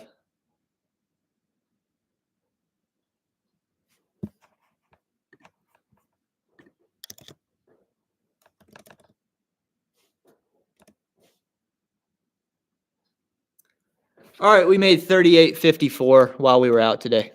There we go. So now we've done a complete live stream. Yeah, he's not counting his YouTube income. Okay, that makes sense because, like, yeah, he's probably doing pretty well.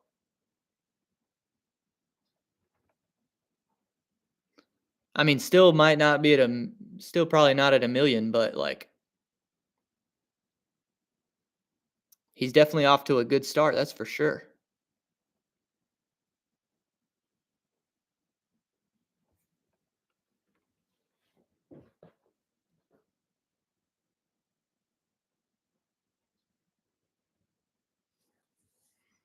I might make a YouTube video this afternoon.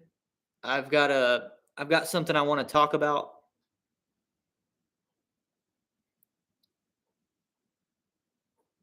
So I've got stuff to do, but the first thing I'm going to do is eat my food. I'm getting really hungry. Again, this time I'll actually sign off for good. I appreciate you guys hanging out with me today. The gig economy subscriber base way outlasted the people who were watching me earlier for political reasons. These are the true A1 day ones in the chat right now. The real fan. This is what you call real supporters of the Welty YouTube channel here. So thanks for hanging out with me for about 3.5 hours. I will see you guys next time on Welty.